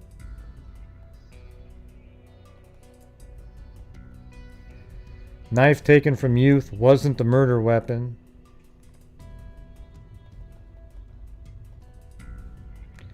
Officials want to try boy 15 as adult, so there's a 15 and a 21-year-old. They want to try him as an adult. St. Charles County Youth Services officials say they will ask that the 15-year-old accused in the murder, rape, and beheading of a teenage girl be certified to stand trial as an adult. If the boy is convicted as an adult of first-degree murder and the other charges, he could face the death penalty, prosecutors say. A judge would consider the rape and the boy's age in the sentencing. The teenager's certification hearing is scheduled for July 13th before the St. Charles County Family Court. So anyways, they're trying to try him as an adult. And then teenagers charged in Sabourin killing. He looked like trouble. That's the enduring impression that Billy Joe Longsdon made on his neighbors in St. Charles Lynbrook subdivision, a quiet neighborhood of multi-family buildings and modest single-family houses.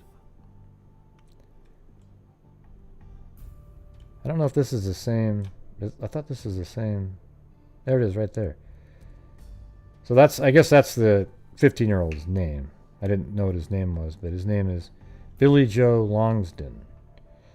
Longsdon, who lived for a few months in a townhouse apartment in the 400 block of Dartmouth Drive, was arrested May 7th in the rape, murder, and decapitation of 13-year-old Tiffany Saberin. On Monday, he was certified to stand trial as an adult, and on Tuesday he was charged with first-degree murder, forcible rape, forcible sodomy, and 3 counts of armed criminal action. Jason Shipman, 21, faces the same charges.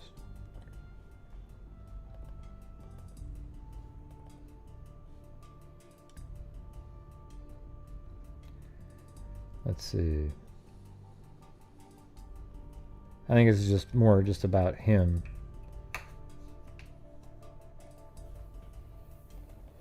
And then now we're all the way into August. Detective testifies teen implicated himself in rape murder of 13-year-old in Linfield. Billy Joe Logsdon said he and Jason Shipman were planning to rape and murder Tiffany Saberin when they called her and sent her a note to meet them, Detective Joe Delia testified Friday. Logsdon, 16, said he met Tiffany, 13, on First Capitol Drive in St. Charles, and from there, they walked to the Lindenwood University campus, where Shipman jumped her from behind and dragged her to a wooded area near a water tower just off campus, according to Delia. Tiffany's headless body was found on the morning of April 26th by a student who was walking to work. Delia, a member of the Major Case Squad investigation team, testified during a preliminary hearing in St. Charles County Circuit Court about his interview with Logsdon. After his and his 6 other witnesses' testimony, Associate Circuit Judge Nancy Schneider ruled that enough evidence existed for Logsdon to stand trial on charges of first-degree murder. Logsdon, who was 15 at the time of the attack, was certified on July 13th to stand trial as an adult. Shipman, who turned 22 a week ago, is also facing trial on the same charges. He had been a student at Linwood since January. Logsdon was brought in for questioning by police after Shipman provided his name as an alibi. Logsdon first told detectives that he wasn't there when Tiffany was killed, that he had been at a motel in St. Louis County with his mother, Rose Walker, and her boyfriend, Delia said. The boyfriend, however, disputed that story. Delia was asked to interview Logsdon after he eventually admitted to being present at the murder scene and became a suspect. The third person, suspect. Logsdon first recounted events to Delia in the third person. He said he wasn't there when Tiffany was raped and killed, but Shipman had told him what happened. He eventually stopped talking in the third person and began giving specific details about the murder. That led Delia to confront Logsdon. He told Logsdon that he believed he was there, which made him angry. He slammed his hand on the table and said he didn't mean to kill her. Logsdon went on to say that Shipman had raped her. Delia said Shipman had controlled her by twisting on her hair and pulling it. Logsdon told Delia, but Shipman told Delia that Logsdon had raped her. Logsdon said he did not rape her, but that he was on top of Tiffany when she kicked him in the groin and poked him in the eye. That enraged him, Delia said. He stated that while he was on top of her, he struck her in the neck area. Dr. Mary Case, the medical examiner of St. Charles County, said the fatal wound was to the left clavicle. The head was cut off while she was dying or after she was dead. Jeez. Right at the clavicle. Like way down there. That's like the whole neck is on the... Jesus.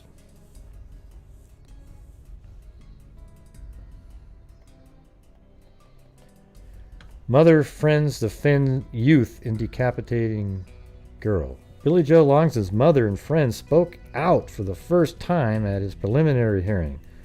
Logsdon was charged along with Jason Shipman, 22, of St. Charles, 10 days after the headless body of Tiffany Saberin, 13, from Wentzville was found April 26. I just know in my heart that he didn't do this. Billy is not that type of boy, said the mother of the 16-year-old Logsdon. Logsdon had been certified to stand trial as an adult. Shipman is facing the same charges but could receive the death penalty. Jason Shipman is lying about this whole thing, and that's going to come out, Walker said. Okay, that's just the next page of it. Man pleads guilty to killing and beheading girl. So here we go. This isn't too much later. This is only 8 days later. By pleading guilty to murdering 13-year-old Tiffany Saberin, Jason Shipman saved himself from a possible death sentence and set free his alleged accomplice, Billy Joe Logsdon. So, you know, that's one of those tales right there. The 15-year-old might not have anything to do with it all. Without a trial, Shipman, 23, from St. Charles, was sentenced Wednesday in St. Charles County Circuit Court to life in prison without parole as part of a plea agreement worked out with prosecutors. Prosecutors also dropped the murder charges against Logsdon. Now he's 17. Oh yeah, this is a year later. Sorry, this article is from 1999 in September, so a year and a half. St. Charles, and walked out of St. Charles County Jail free. Logsdon had been in jail since he was arrested, along with Shipman 16 months ago.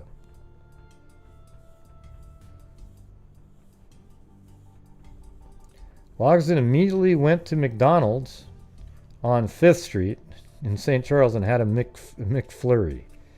He then left for Louisville with his great-aunt, Barbara Spivey, with whom he plans to live. She had hired attorney Charlie James for Logsdon in July and had believed him when he said he was innocent. Tiffany's headless body was discovered near the campus of Linwood University. All right. So it turns out that he probably didn't have anything to do with it. Not sure how there's so much more. Let's see. In a plea agreement Shipman's lawyers worked out with prosecutors in September last year, Shipman had to agree to tell the truth about the hideous crime and plead guilty in exchange for prosecutors not seeking the death penalty. The first thing Shipman told prosecutors was that Logsdon wasn't there and that he alone was responsible for the death. So isn't that crazy? Like, that kid could have been sentenced just because, you know, the Shipman said something. And they probably, you know, it's weird that he told all those stories, but you know how those interrogations go, right? The first thing Shipman told prosecutors was that Logsdon wasn't there and that he alone was responsible for the death. In the courtroom Wednesday, Shipman said he had just met Tiffany from Wentzville the night he killed her. He was walking through the Powell Terrace neighborhood on his way back to his dorm room at Linfield University in St. Charles when he found her standing outside the apartment where she was staying. He said he struck up a conversation with her. He said he was thirsty and she brought him a fruit drink. Ah, what a monster. He invited her back to his dorm room where they listened to music. That's bullshit right there. I just can't imagine her, a 13-year-old. I mean, it's possible. Sometimes at that age they do crazy things, but I don't know. He invited her back to his dorm room where they listened to music and talked some more. She then told him she had to leave because she had to get back before her parents returned home. See, but she was babysitting. I don't know. That doesn't make any sense. She then told him she had to leave because she had to get back home before her parents returned home. When we left, that's when I made up my mind I was going to kill her, he said, matter-of-factly. See, I think there's a lot more, something more sinister there. I don't think she just would have left her kid, you know, her sister, brother and sister at an apartment while she just went off to some random dorm room at the age of 13. I mean, it's possible, but it doesn't sound too likely, right? Good night, Michelle Nicholas. Okay, so he walked her through a slightly wooded area between two water towers. Okay, now we can get the exact location here. So those 2 water towers were there. Let me get rid of the 3D building thing again and then go back in time and see what we're looking at here. So this is 2002, only 4 years later. I wonder if they got rid of the wooded area because of... Okay, well, there's maybe a wooded area there. Jesus. Doesn't even make any sense. So it looks the same to me.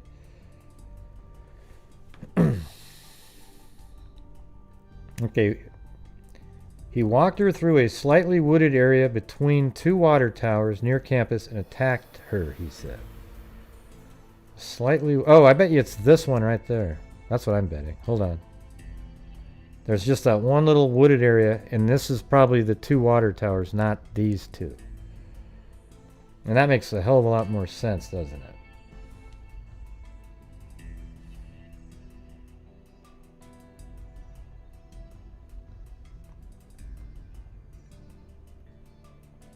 Right there. I'm going with that, everybody. Going with that. No, Zozo. Oh my God, you're crazy. Look at Zozo. Nope, north. No, left. Turn left. Yep, south. Yeah, I think it's between these 2 water towers, which is really close to, I had the pin over there. And that's the only wooded area around. When they say slightly wooded area, they're not kidding, right? 1 tree.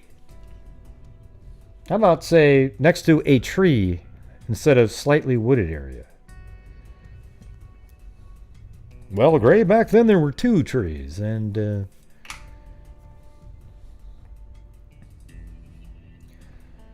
okay, he walked her through a slightly wooded area between 2 water towers near campus and attacked her, he said. I walked up behind her and I slashed her throat. After that, I forced her to take her clothes off. Wait, I forced her... How could she take her clothes off if you slashed her throat? He said he tried to have sex with her and then forced her to perform a sex act, but you slashed her throat already. How does that make sense? Bruises on her head show her hair was twisted and pulled, the autopsy revealed, which is interesting because that's what the other 15-year-old said, right? Shipman said he became angry and stabbed her in the neck. He said he always carried a knife with him. After she died, he said he panicked and tried to cover up my crimes. He went back to his dorm room and got a sheet. He cut off her head, he said, and used the sheet to carry it to a portable toilet near the athletic fields.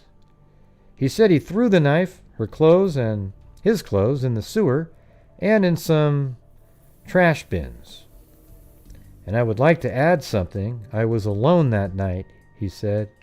He lied before he said about Logsdon committing the crime. Detectives had first interviewed Shipman about bloodhounds discovered the sheets from his room at the bottom of a lake on campus. Shipman told them he was with Logsdon at a hotel in St. Louis County the night of the murder. When detectives interviewed Logsdon, he said the same thing. However, he eventually provided details about the murder and said he was involved. See, how did this... There must have been they must have known each other somehow to have this same story. I wonder if he just sort of... There was just some deal, some crazy deal set. Hey, he was 15. You kind of forced him to do it. It'll ruin his entire life. How about this? You plead guilty. You say he wasn't involved. We'll get him treatment. I don't know. Because it just... How does he know all this? Maybe it explains it later.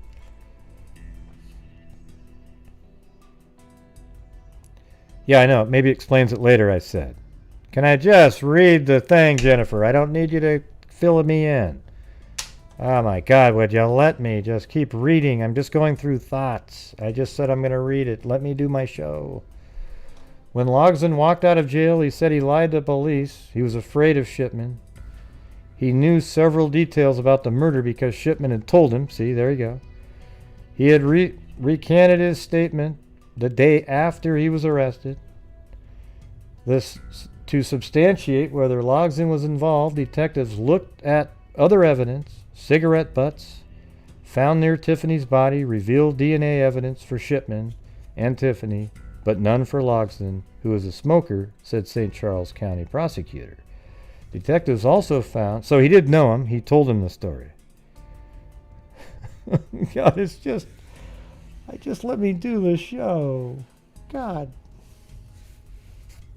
I know, I do feel bad for myself sometimes. I want to cry. I even said, watch, it'll explain it here in a minute. The teens were interviewed at the time of Logsdon's arrest because their number was on his pager, but they could not remember what had happened that particular night. The teens were interviewed at the time of Logsdon's arrest because their number was on his number, because their number was on his pager, but they could not remember what had happened that particular night, said St. Charles Detective Mike Miller. Later, after conferring with their parents, they realized this was the night they had been on the phone with Logsdon, he said. Logsdon had also said he moved the body, but evidence shows it couldn't have been moved. A profiler with the FBI also said that Logsdon's behavior at the murder was not consistent with someone involved with such a crime. Banas said. I almost said bananas. Logsdon went to the St. Charles police station shortly after the murder to pay a ticket. All of the statements Shipman has given us has been corroborated. All the statements Billy has given us has been unsubstantiated. Logsdon had an extremely abusive past, according to past testimony. He tried to commit suicide and was diagnosed with bipolar disorder. He had also lived with some time with his father, who was running from the law and missed school often. He was bounced between foster homes, and when his mother regained custody of him, she would leave him alone for days. He is certainly a kid who has no role model, said St. Charles police captain. So maybe he'll have a chance now that he's living with the aunt. Family members of Tiffany say they're not upset with the plea agreement with Shipman, who also agreed not to file any appeals. They say they trust Banas and the police, whom they praised. Mary Saberin, Tiffany's grandmother, said even if Shipman was sentenced to death, it still wouldn't bring Tiffany back. The most important thing, she said, is that he can't hurt anyone else.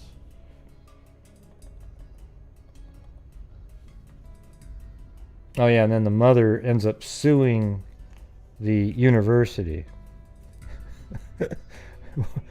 Where did Jennifer Rochelle go? You gotta fill me in some more. Oh, that's hilarious.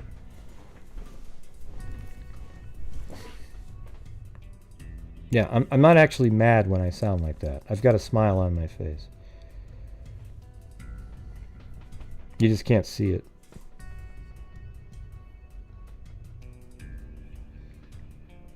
Yeah, this is what...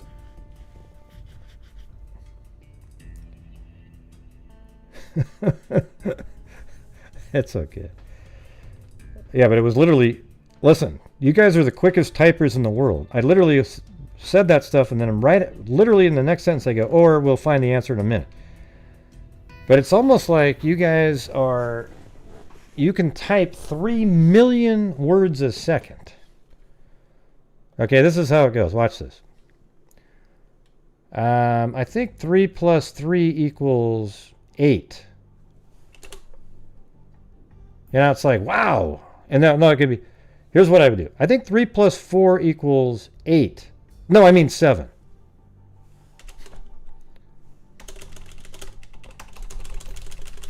You know, it's like everybody, it's just, my God, could you give me 4 seconds to just sort of have some extra thoughts in there?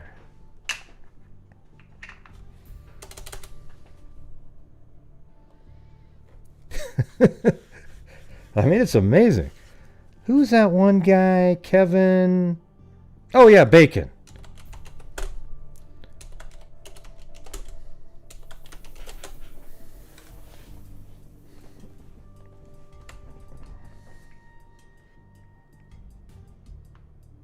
Yeah, that's amazing. You guys are the quickest typers in the... Just let me go through it. If I really feel like I'm struggling, I'll ask you guys what the answer is. Okay? Just let me... Gary! Hey, it's Kit Kat. How's it going, Kit Kat? That's right. C. Dorton's like, up. Yep. That's fisheye stuff there. That's fisheye stuff.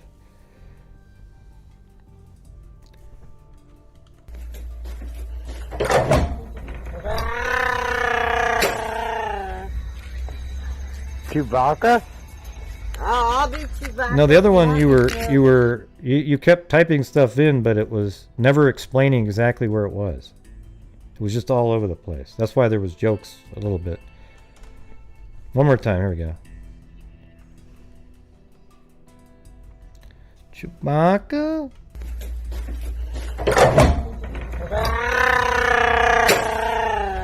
That's better. Chewbacca? Oh, I'll do Chewbacca. One more time.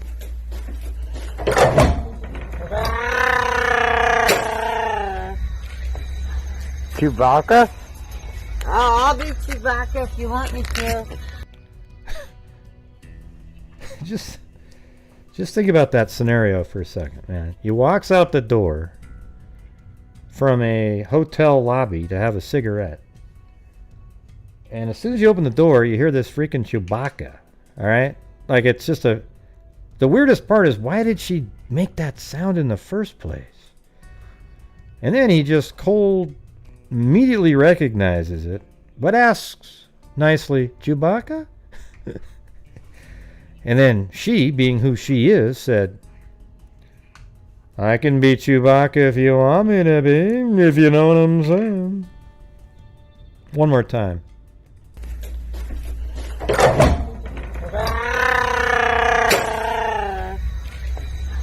Chewbacca? Oh, I'll do Chewbacca if you want me to.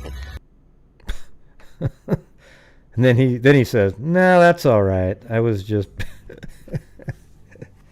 Oh, God.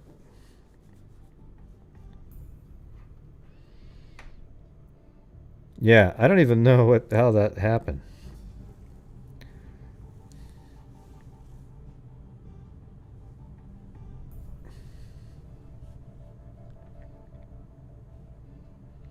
Yeah, so anyway, she's sued, and I don't know if she won it. I mean, I hope she got something, but...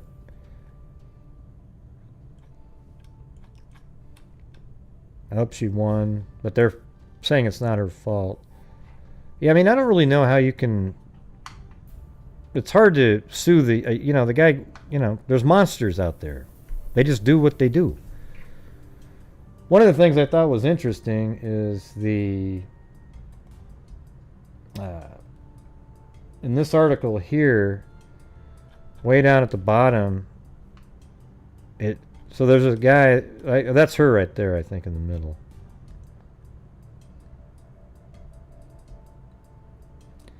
Yeah, listen to this part. This guy became a police officer later in life, but this guy named Jason Richter was in his dorm room, Cobb's Hall, room 120. Is that where you live?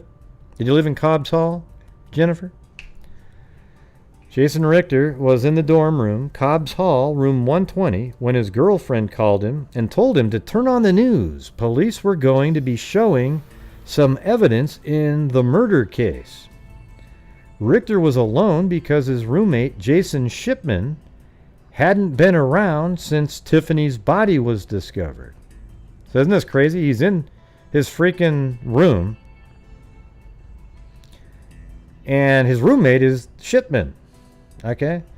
As he talked to his girlfriend, the TV showed a picture of the sheet that had been used to transport Tiffany's head. I was like, that's a weird looking sheet, he said. Most of us go and buy the tan striped sheet or straight color.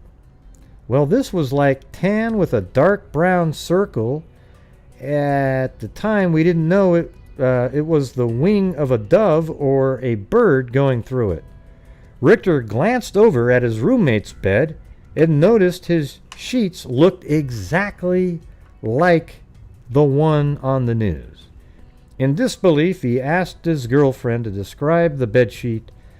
Then he called his dad, who lived in Bridgeton, about 10 minutes drive from campus, and asked him to describe it. So let's see. In disbelief, he asked his girlfriend to describe the bedsheet. Then he called his dad. Why did he need his girlfriend to describe it? She wasn't there. He was looking at it. I don't even get that part. But Richter couldn't find the flat sheet or the pillowcase. He told his dad to get to campus. Police dusted Richter's dorm room for fingerprints and brought in the forensic team. That's when it hit me, Richter said. This is my roommate. This actually is happening. Police found and arrested Shipman 21 at a motel in Bridgeton around May 3rd. And he denied knowing anything about it at first. Then when we got to the station, he blamed it on Billy Joe Logsdon. And there's the guy right there. He's serving 3 life terms plus 150 years in the Missouri Department of Correction. Well, at least they have bass fishing on the jail grounds, the prison.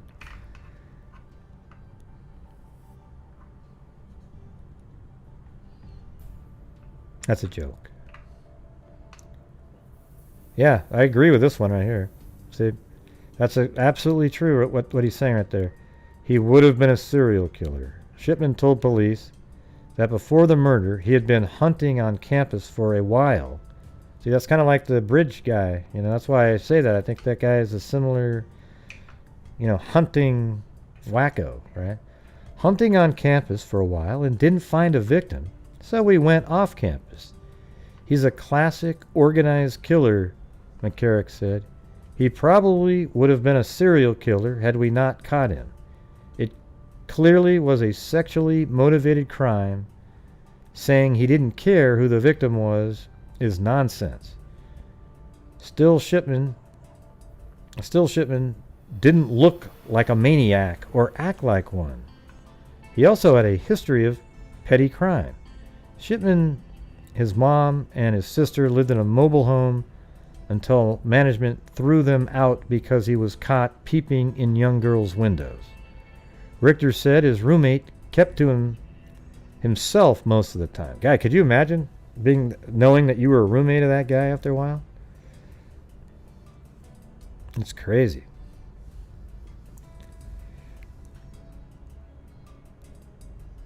Yeah, I think this guy is, he wants people to feel sorry for him later. Like, oh, God, I'm just a rough... He's a freaking nut job serial killer. He was going to keep on killing. He's not technically one because they only linked one to him. But people who do stuff like that, that's like I always say, I don't care what reason you have for cutting body parts off of somebody. If you cut body parts off of a person, you should be put in prison for a minimum of 20 years, even if it was just to cover up something that you didn't do. Because you are a psycho at that point. I say this a lot, but it's always worth repeating. You're in a house. Let's say you're doing a drinking game and somebody beer bongs a fifth of vodka and they die. If your first response is to hide it by chopping their body parts up into bits, putting them in bags and placing them around the city, then you need to be in prison for a minimum of 25 years. Because you are a whacked out human being at that point. I don't even care that you did it or not. The fact that you would literally take somebody and chop them up and...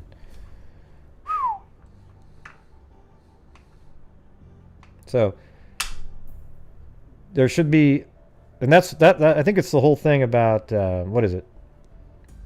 Something of a corpse, like abuse of a corpse. Right. You know, there's some that you get charged for that are sort of minor, like you threw it, you know, I mean, it sounds lame, but you take the body and throw it into a ditch or something. I'm just literally talking about if you literally take somebody's body and start hacking it up with a saw, and you have the ability to do that emotionally, there is something really wrong with you. Now you might say, well, don't funeral home people do? Well, you know, they're trained to do it a certain way and that kind of thing. When people do autopsies, these aren't professional people. Regular people out there, if you have a mentality to do shit like that, you're crazy.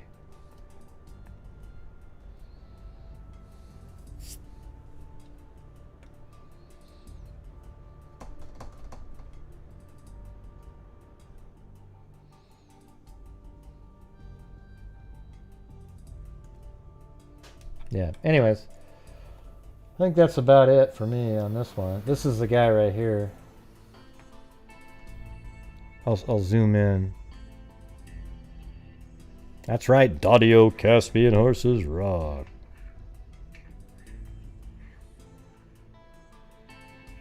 Oh, and by the way,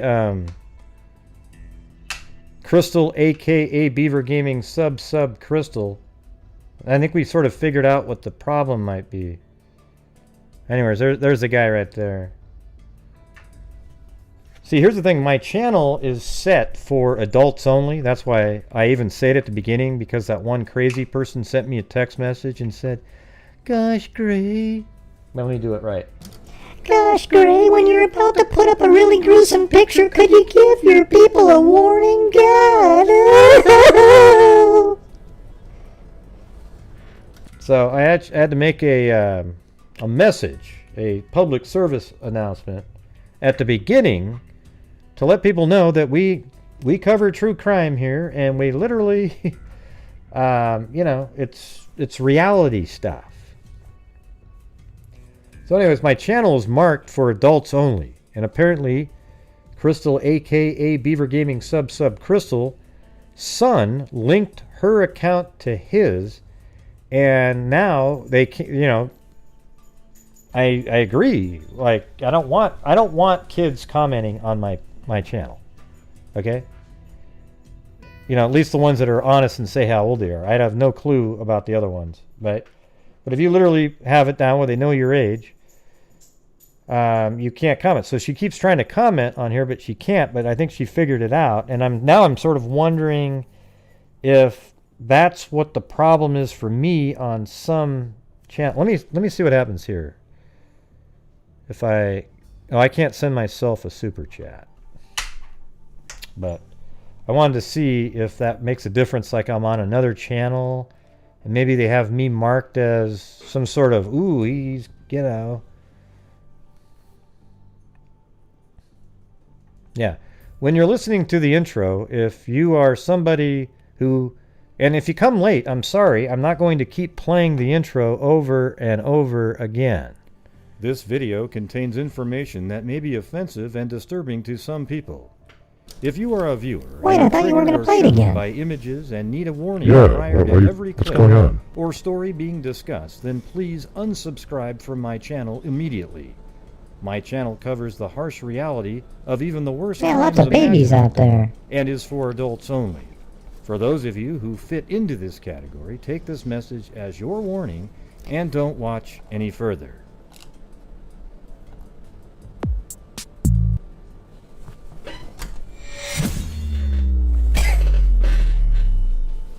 Man, that's the greatest sound effect in the world! Wait, what did you say?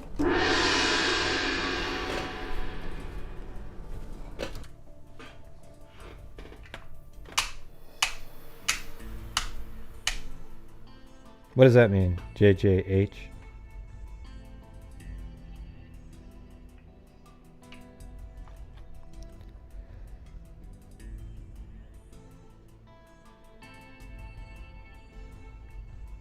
She needs to make him an email to well, well, doesn't he have an email to even have his account? She needs to make him an email to unlink him. We had to do that for...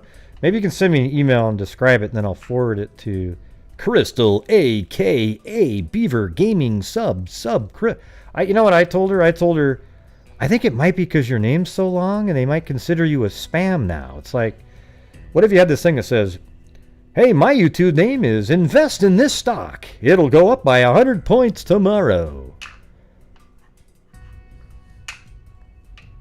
I think if I was YouTube, I'd, block that one. So I wasn't sure. Oh, you don't like the black screen? Oh. Sometimes I just like it that way, And no, this phone number doesn't work. It's on this. But feel free to call it.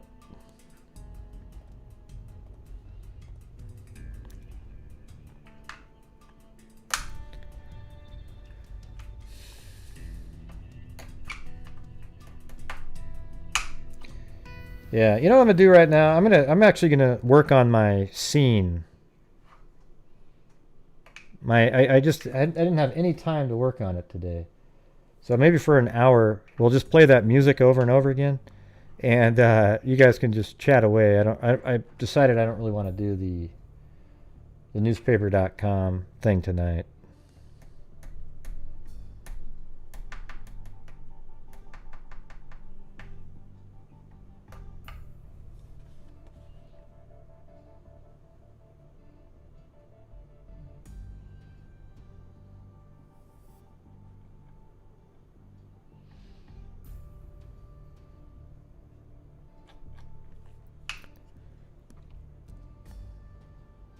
But let me ask you guys something.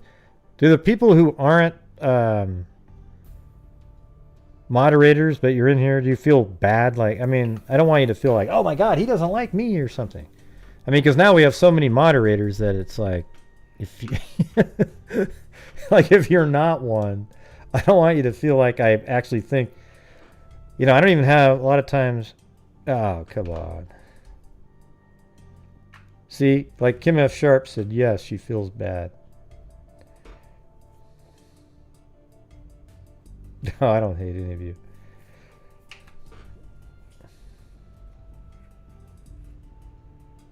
Well, that's at the end. I can play the rap for you now if you're going to bed or something. Oh, no, it's on this one. Yeah.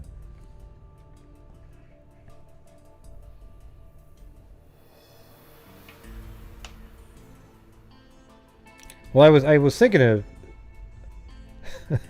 What's funny is I was actually thinking of Debbie there because I've seen her a million times. She's been there since the beginning. So there you go.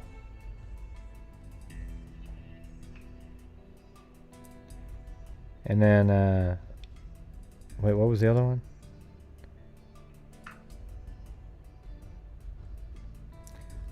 We should have everybody have one.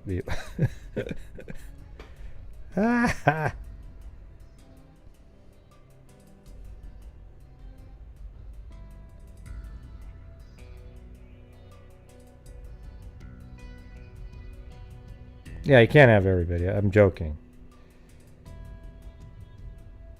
Yeah. There was a couple that... One thing I noticed, though, is the more moderators I have, the less super chats that come in. It's almost like I'm paying them to become moderators.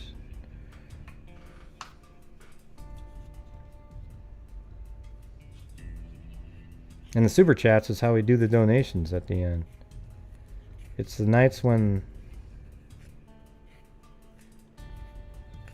Yeah, when you have like 800 people in the chat, then it's good to have moderators.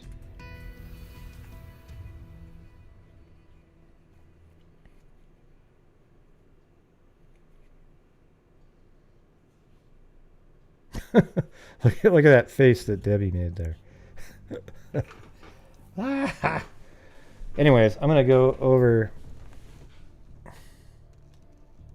Yeah, I'm sure I'll make some more of you guys some later.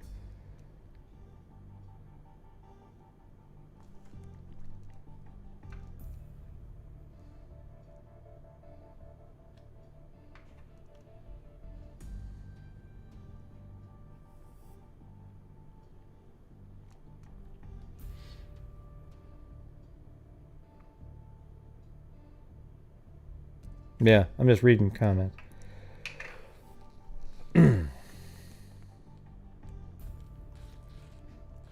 Psycho.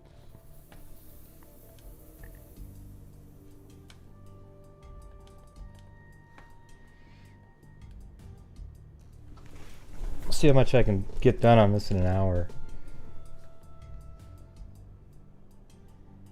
Yeah, you're one of the longest term ones, Jay, for sure.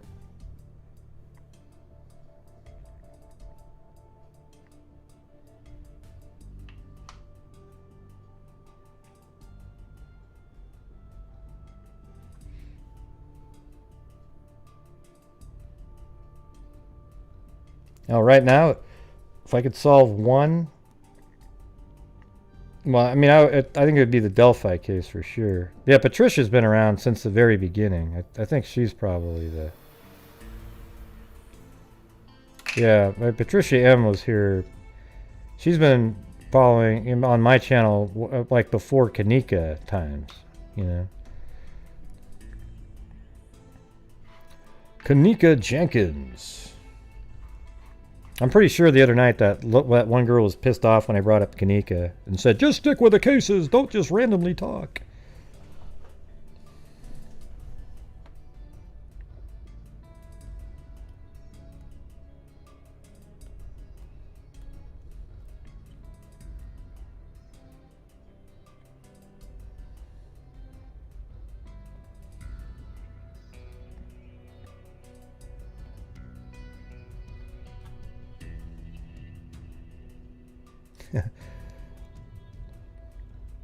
All right, now, okay, I you guys can think it's crazy, but there's another one in there now.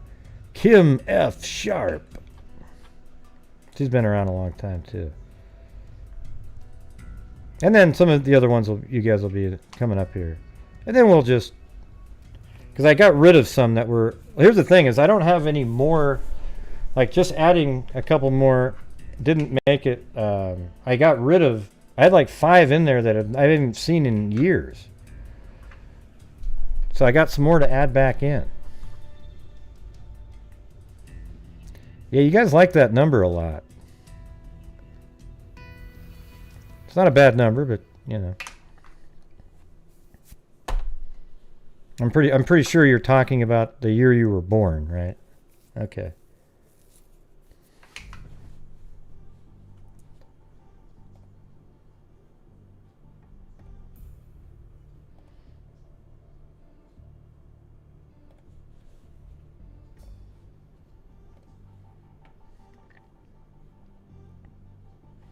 Okay, now I'm going to go put the cool music on. Over and over again. It's just going to play.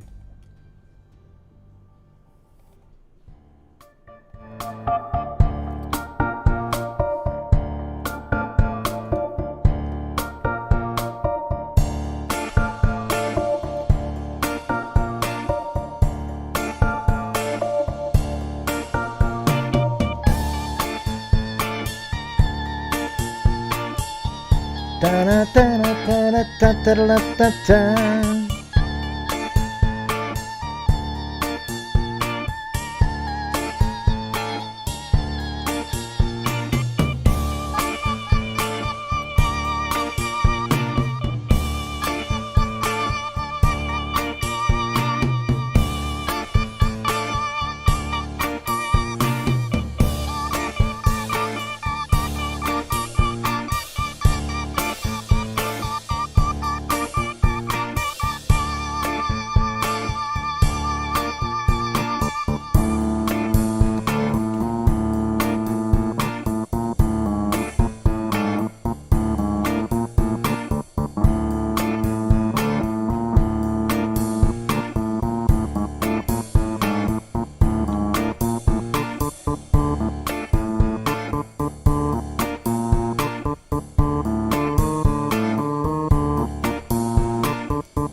one more time. You know, I know you guys love that song.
See how it goes. How does it look like?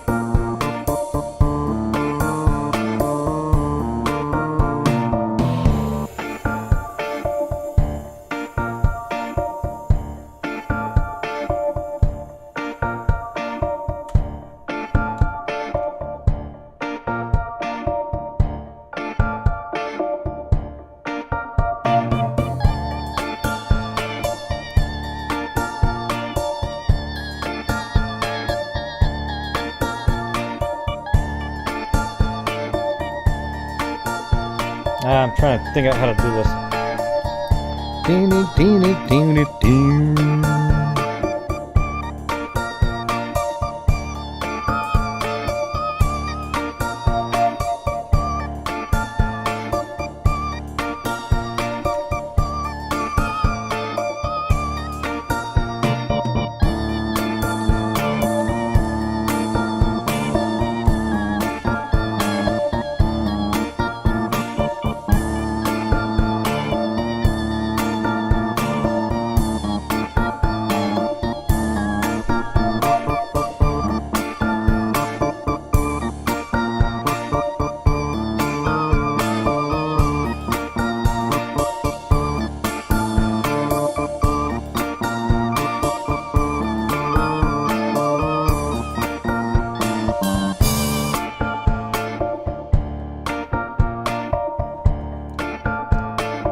That's right. Come join our beautiful spa and luxury hotel. Notice how I said spa first and the hotel was secondary.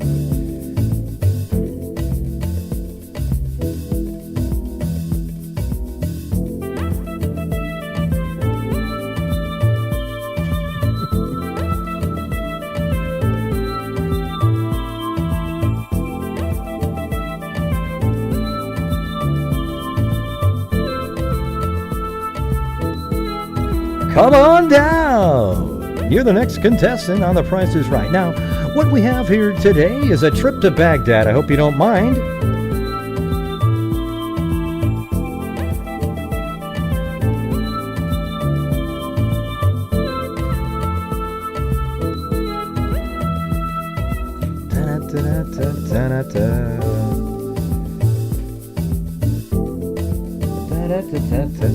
Hey, you gotta just go with it, Firefly Shy. You gotta go with it. You gotta go with it. We're just gonna keep on flipping it around.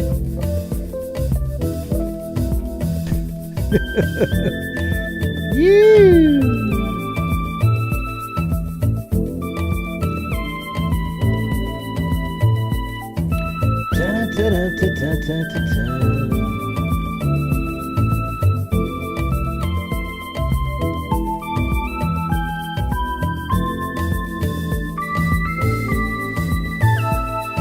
Hey, thank you, JKs.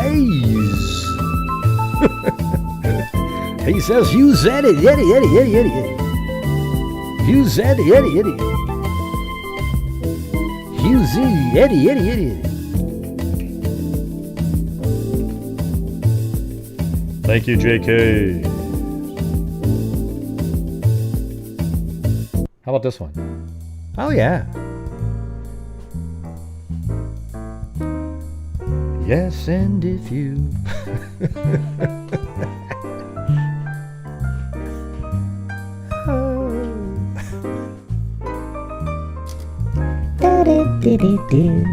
Skiddly beep boop, buddy boop. Diddly-doo. Da-da-da-doo-doo. Doodle-doo-doo. Doo-doo-doo. Doo-doodle-doo. No, I was actually born in Oregon. I mean, California, man. I live in Oregon now, obviously.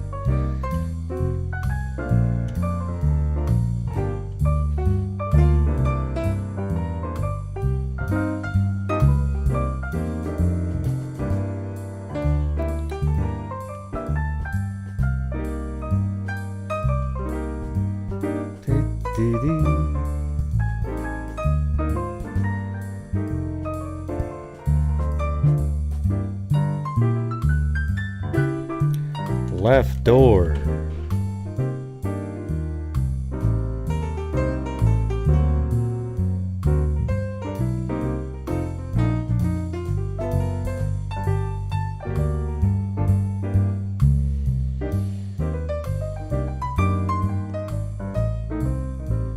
Right door.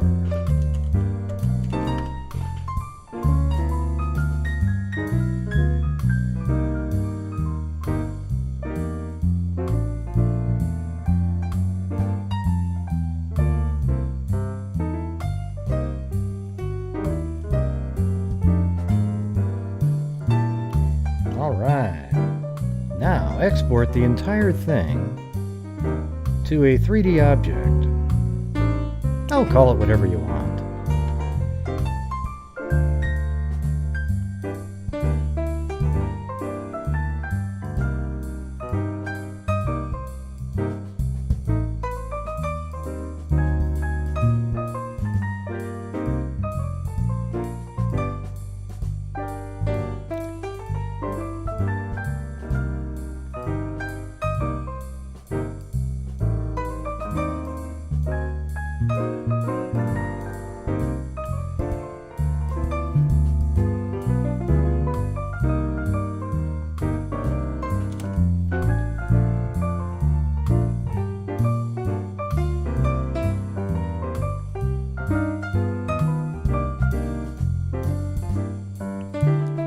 Burbank.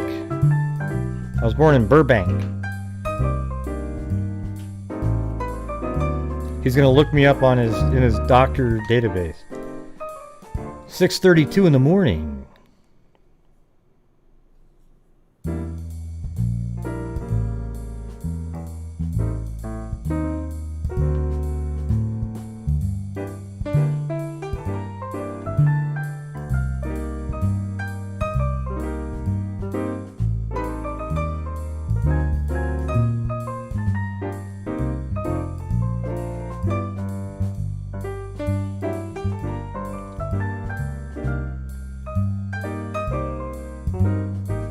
Look at that, right there. Look at that. It's rotating it around.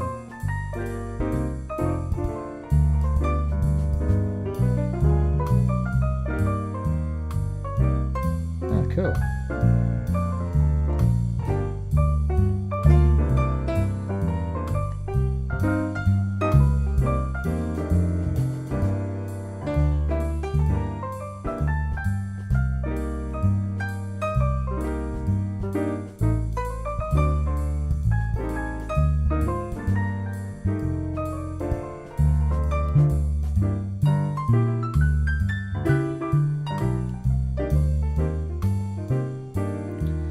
You know, when you allow it just to have a free-flowing conversation, that's when Zozo's brain cannot stop just typing in whatever her mind thinks.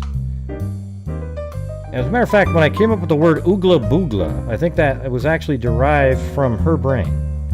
She was sitting there, oogla boogla, and then just typed it in, and then I,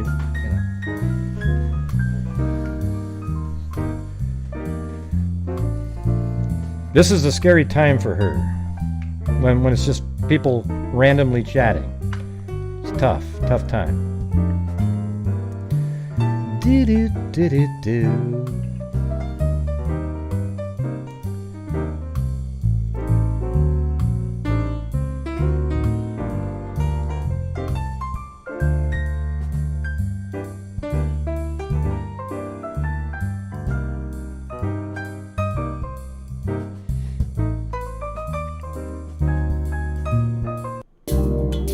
There we go. This is called Ultra Lounge.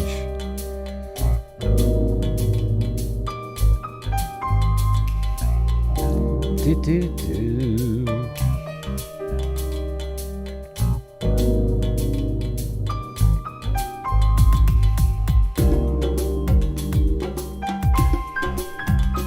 No, I'm here, Jay. Blake is right on top of you there. But hey, what different? Hey, it's good that way, isn't it? I mean, Gray, that was so sexist of you. What if they was so... Oh, God. Give me a break. No, the guys just don't talk very much. Like C. Dorton's a guy.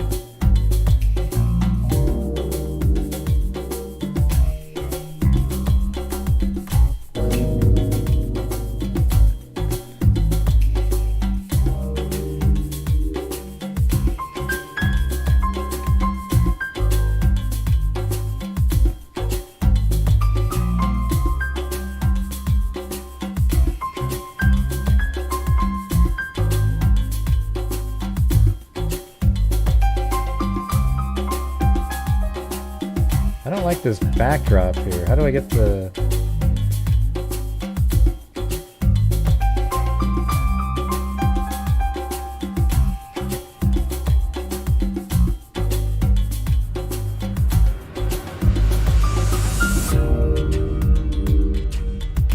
There we go. Oh, I want this to be that. Oh wait, I know why it's doing that. This whole thing is... Oh, I get it. It was a white backdrop. These are just two separate things here.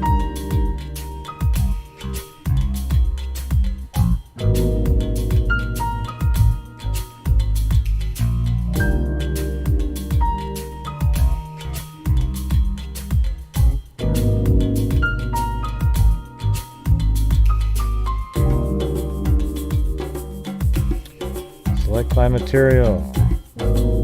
Left door. Map. Box. Boom.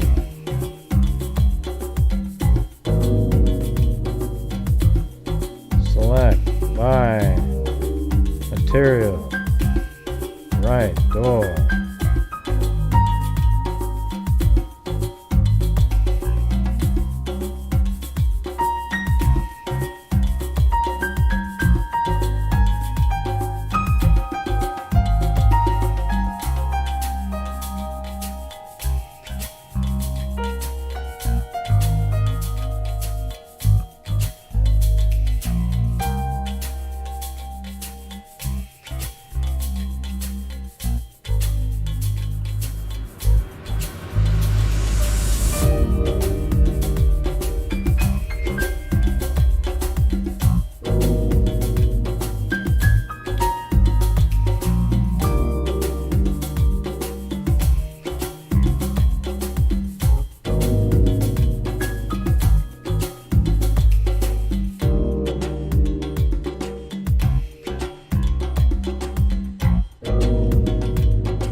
See, everybody, I'm breaking up into parts so I can make a texture map that nicely fits around it.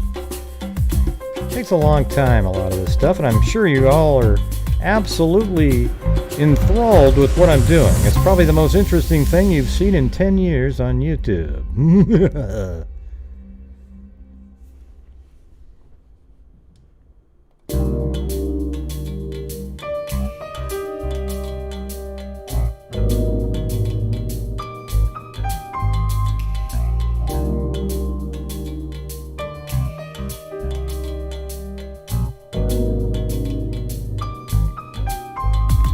Thank you. Thank you so much, Kit Kat. I really appreciate that.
I'm trying to remember how to do this. It gets really complicated. It's all right.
Hey, thank you, Julie W.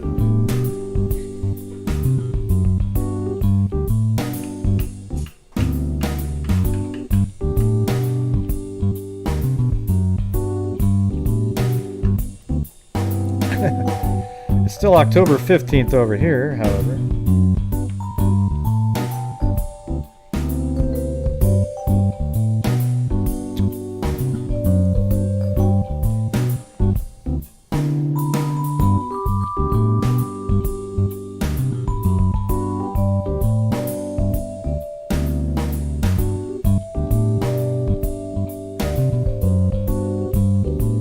Ah, shit.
All right, let's give this a shot, see what it looks like.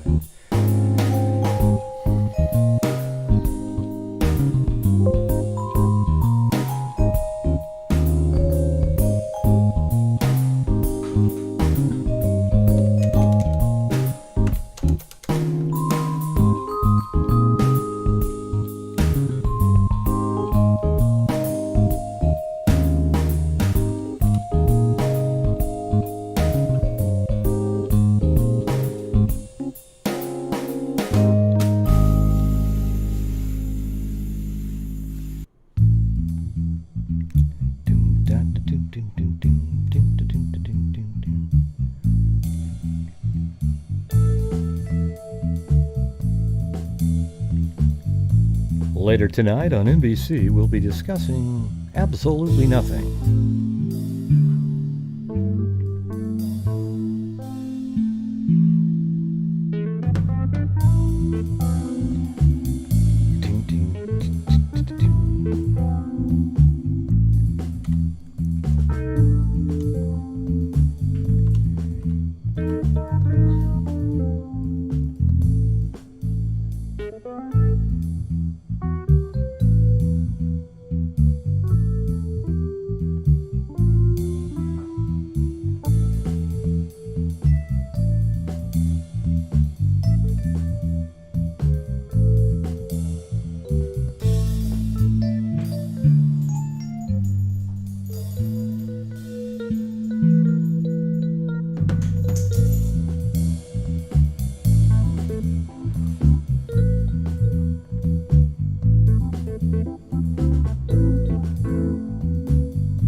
Oh, you saw some freaks in there because I had to. They were rotated sideways.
Yes, on a lazy Saturday night, Biff, Jimmy, and Sam all went to the grocery store and had a great time.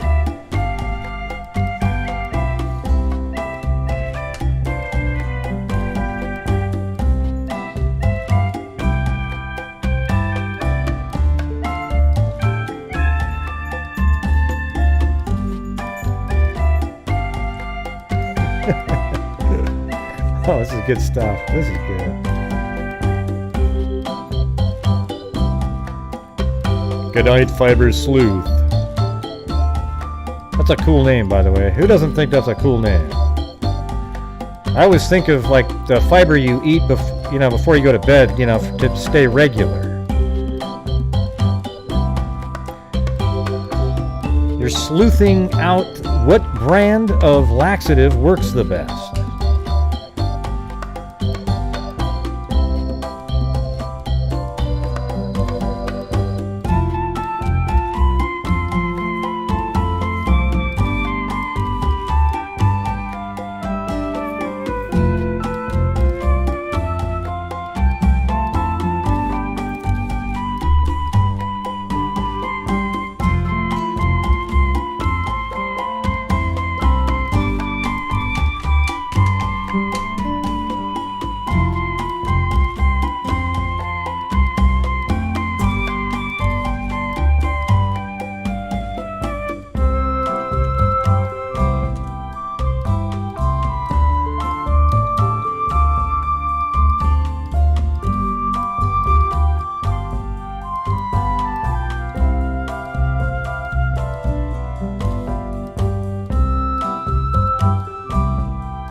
Oh yeah, by the way, I didn't tell you that in the SH, the the other case, Hollinger, whatever the hell the case is, I can't even remember it now.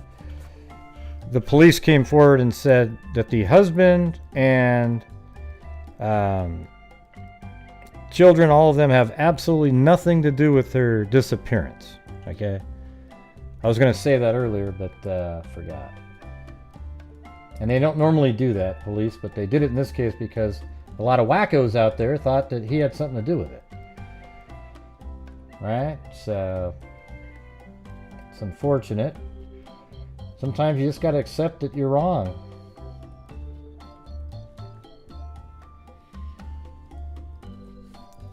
Right here. I think this is it. Let me go back to the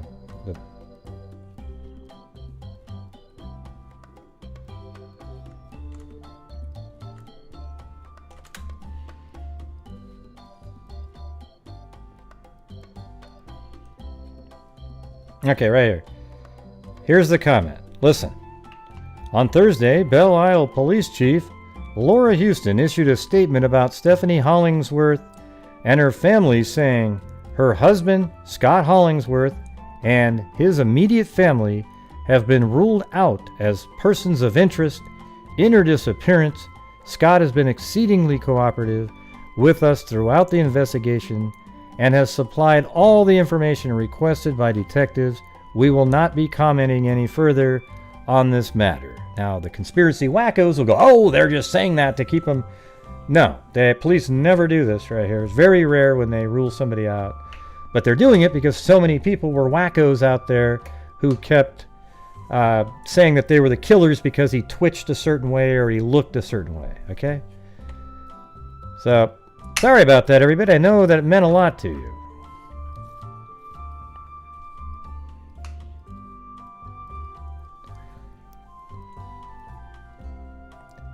Ta-da.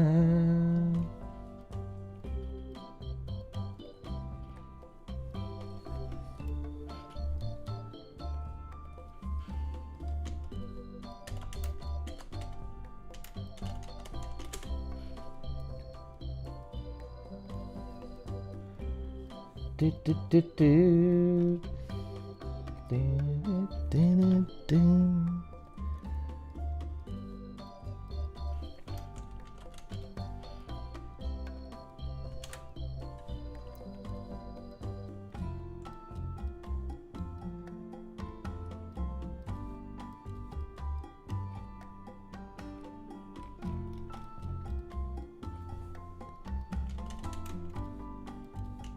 I'm trying to get the rest of this.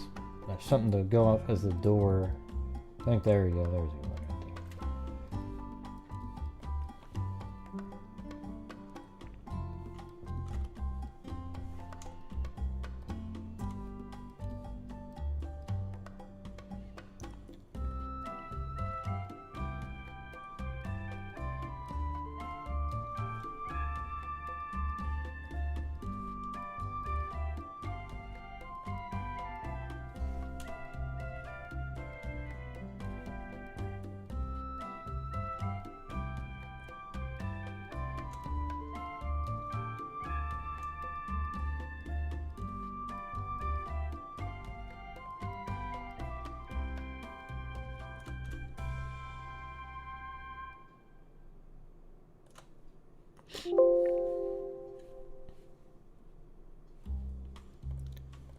Ding, ding.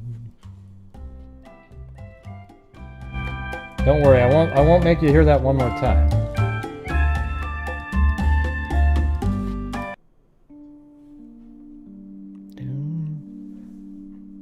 It was late at night on a Thursday.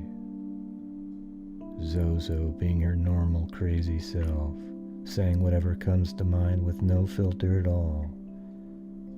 She was staring longingly out the window as two squirrels walked by. She wasn't sure what to do, but her first thought was to squish them. And so she said it out loud, should we squish them? Even though she wasn't going to squish them, that was just the first thought that popped into her mind. Absolutely incredible story there.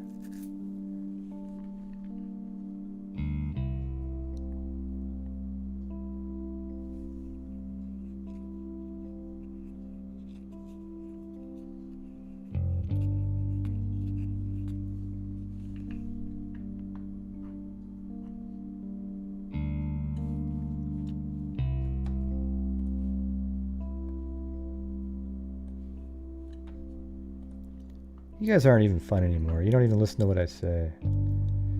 You just follow along in the chat. It's like a little gossip room where there's absolutely nothing. Like, I don't even make people laugh anymore. It's sad. It's a sad feeling. Let's see.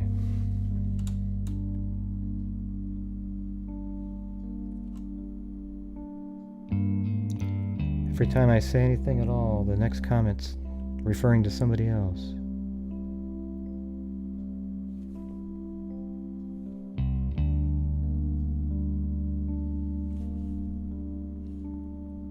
No, you definitely heard me. You just weren't paying attention.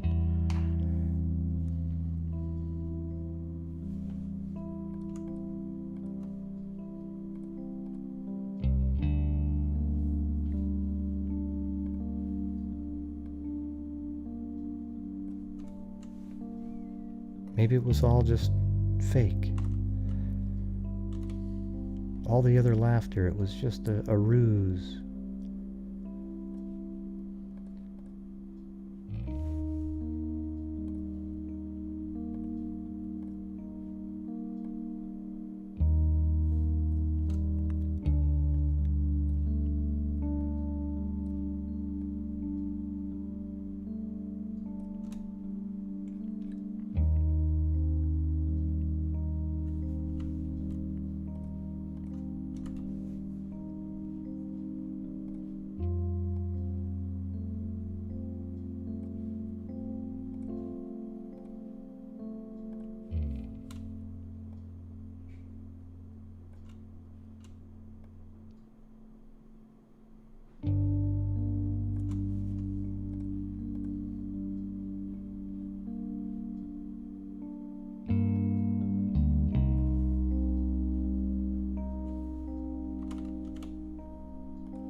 See, pretty cool, huh, guys? Look at that. Except there's a screw up right there. I can see that. So I must have missed something.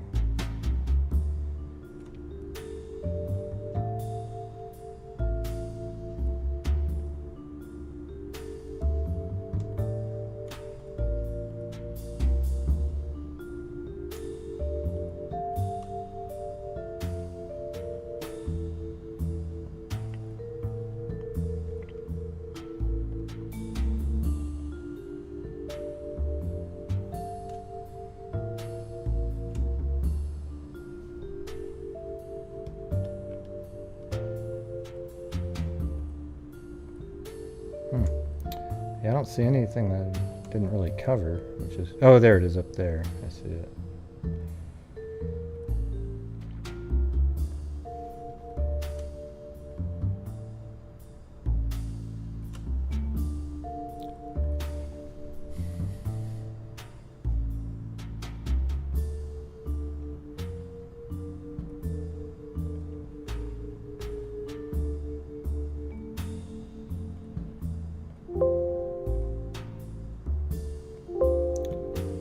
So you're saying when I talk right now, my voice is really quiet. Like you can't hear it at all. Like I'm whispering.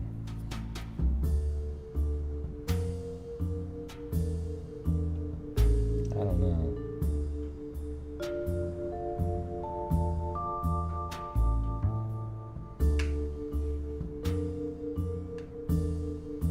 I don't know how it could be low though. I'm standing right next to it and I can see it. Well, it is a little bit. Let's see. Testing 1, 2. Let's see. Testing, testing, testing, testing, testing, testing. Testing 1, 2. Okay, there you go. Hello. Testing.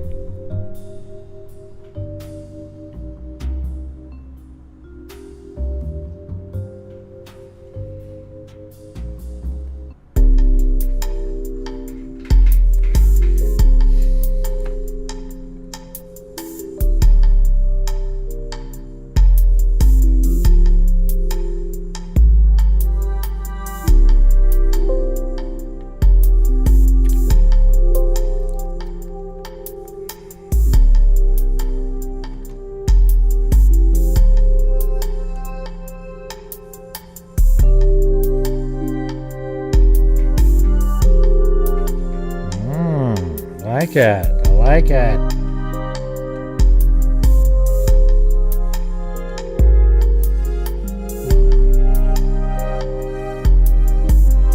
Although it's not really that clear. I don't like that. I need a higher definition map.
That'd be cool, right? Look at that.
That's so cool because now I can just play it forward or backwards and it'll do the same thing.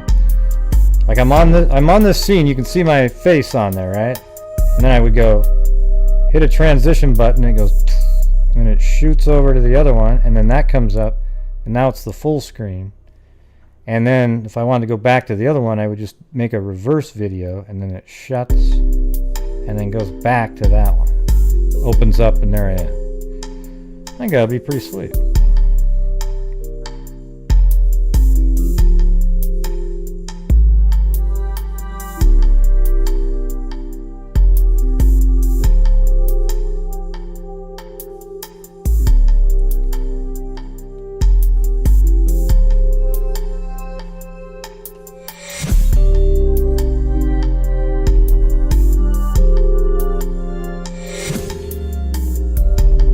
Then you go like this.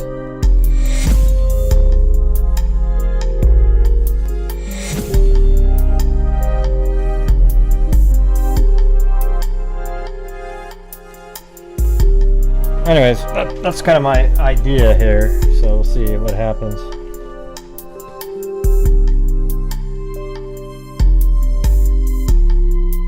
And this part right here turns out to be transparent if you render it out correctly. Like that. So it's a video with transparency in it.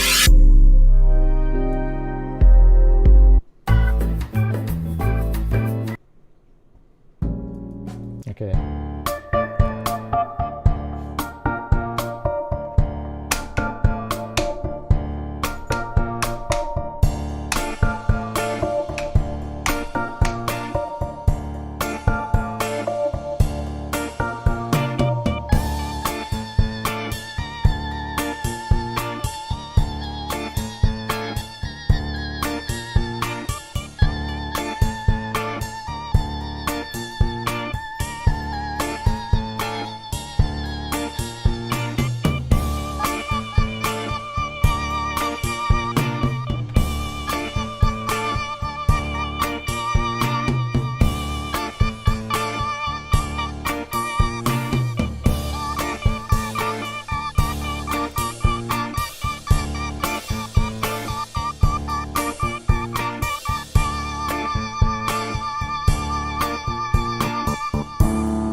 Thing got stuck there.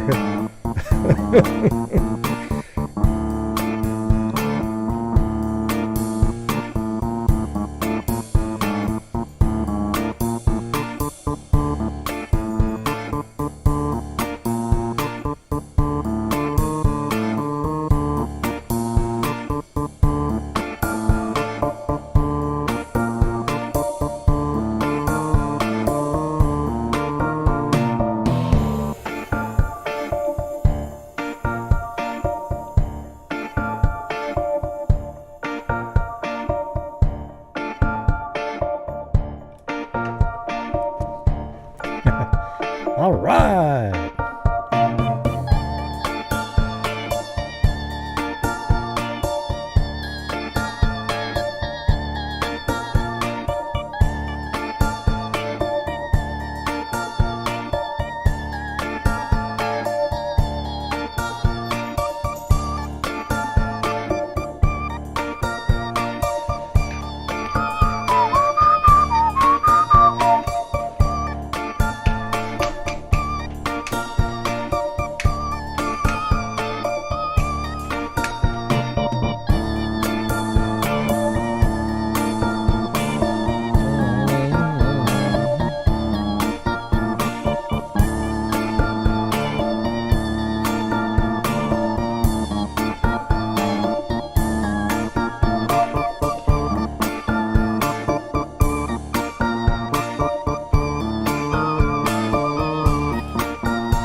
Breakdance! Oh, there it goes. It's done. All right, everybody. Well, hey, that's it for me tonight. Appreciate it. Thanks for, you know, Jesus.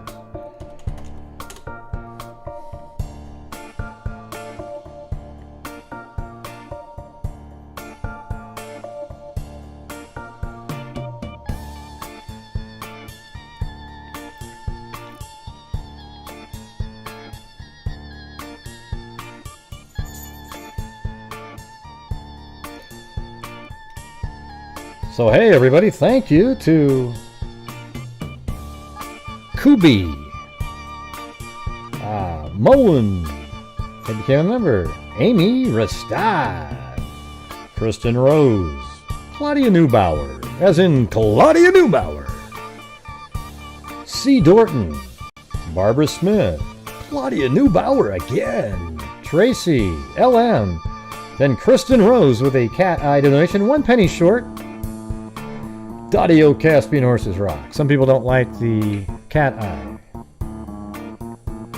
Jennifer Rochelle, Carolina T, Claudia Neubauer, Lee D, Sarah M, Linda Howell, as in Linda Molden Howe of the Cattle Mutilations and Crop Circles, Kit Kat, Jean Fish, Pamela Denise, Jay Case, Kit Kat, and Julie W. and Stacy Galloway on PayPal. Thank you very much. Maybe let me check PayPal actually.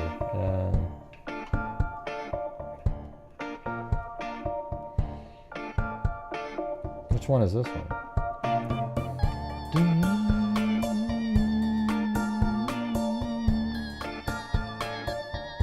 Oh yeah.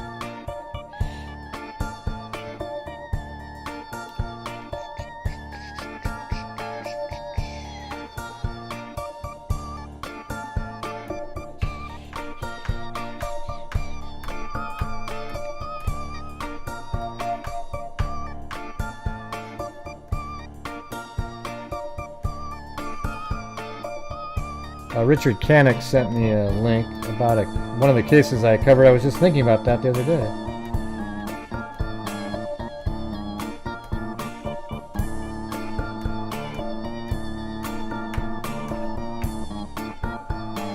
All right, everybody, that's it. Thank you. Appreciate it. I don't think I'm going to do the flyby. Too much there was a lot of winding down time anyways, all right? So thank you guys very much. I'll be, older in a little bit, but I guess tomorrow's my birthday. I'm still in yesterday to some of you. I live in yesterday.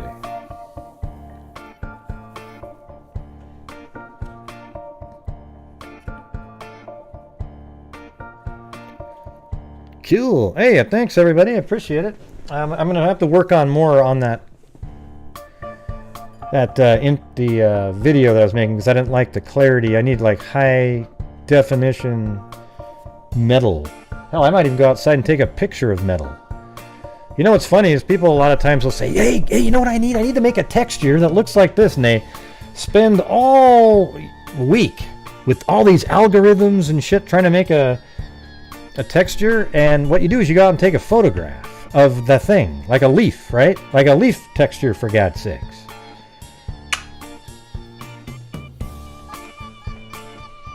Yeah.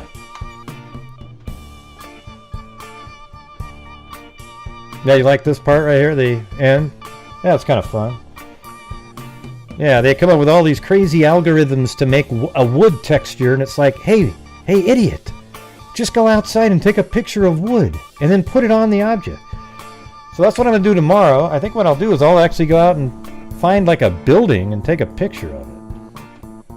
Or maybe you'll just find something that's made out of metal and take a picture of it.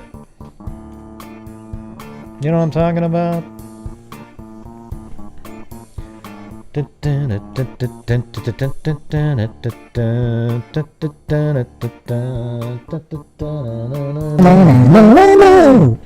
Hey, that was so off. Hey, Zozo, that was so off. I mean, Mary Lou, that was. All right, everybody. Oh. It's just the guy that, you know, his name's listed on the bottom there.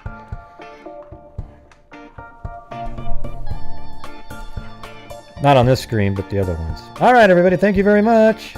I appreciate it. Make sure you're wearing your mask, maintain your social distancing, and don't be afraid to be outside, to be around other people, though, okay? If you're above 55 or 60, I would say, probably 60 years old, I wouldn't be around big crowds. But if you're younger, it's, I don't know. I don't even know what to say. I mean, it's strange that they don't want kids to go back to school when kids are less affected by this than they are the flu, for God's sakes. Well, it's the teachers, don't you know? Well, how about this? Get young teachers in there for a while. Let them get their feet wet. How about a 22-year-old just out of college? Let them teach for a while. Well, Gray, that makes too much sense. I don't want to do it. I know, and the reason is because they're going to be better than you were, and it's going to suck.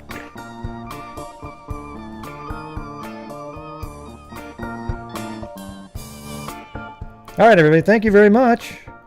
And as I always say, everybody, until next time, be safe out there. And a 2, and a 3, and a... Yeah, I've been doing this true crime thing for quite a while now. And during this whole time, I have not seen one person that is a crime dissector, plug rejector. I'm a certified human lie detector. Gonna get ya on a stretcher if you try and play me like an old projector. Crime sector is my nectar. Professor Gray is gonna give another lecture. Crime dissector. And I'm always gonna be a pup protector.